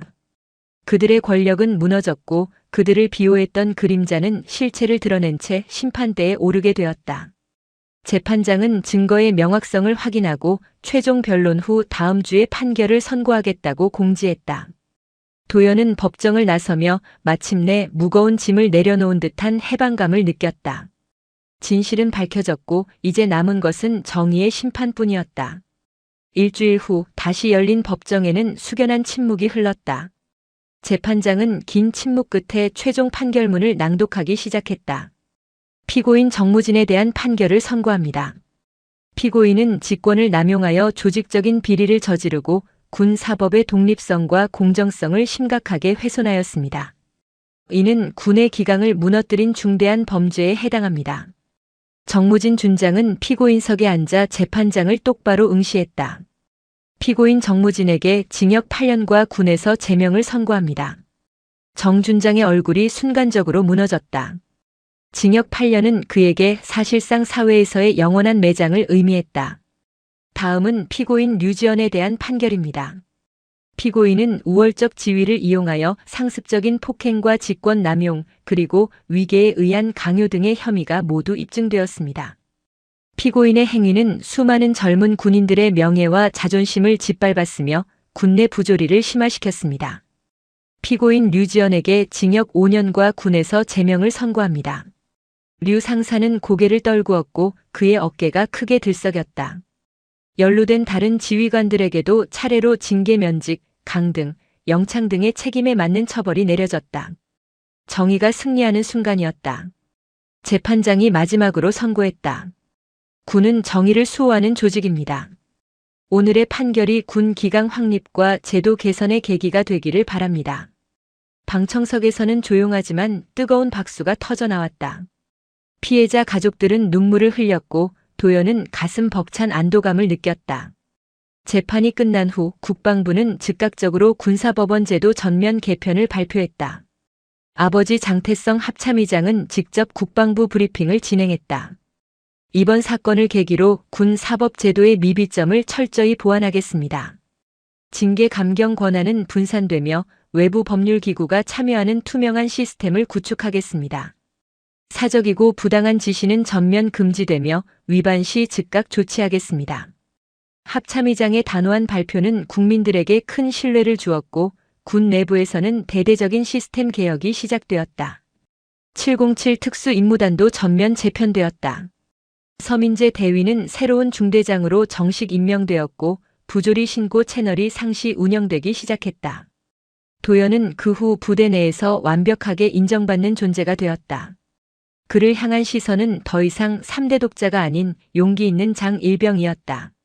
그는 특임팀장 후보로 등록되었고 후배들은 도연을 찾아와 조언을 구했다. 선임, 어떻게 하면 707에서 잘할 수 있습니까? 도연은 미소 지으며 대답했다. 부모가 아닌 너 자신으로 서라. 실력을 쌓고 정의를 지켜라. 그게 전부야. 그날 저녁 도연은 어머니 박미정 대령과 함께 면회실에서 오랜만에 단둘이 앉았다. 테이블 위에는 어머니가 준비한 따뜻한 도시락이 놓여 있었다. 어머니 맛있어요. 도연이 말했다. 어머니 미정은 눈가에 눈물이 맺히며 말했다. 도연아, 넌 우리를 넘어섰어. 정말 자랑스러워. 이제 넌 스스로의 힘으로 여기에 섰구나. 도연은 경례를 올렸다. 군인 장도연. 앞으로 제가 지켜야 할 길을 걷겠습니다.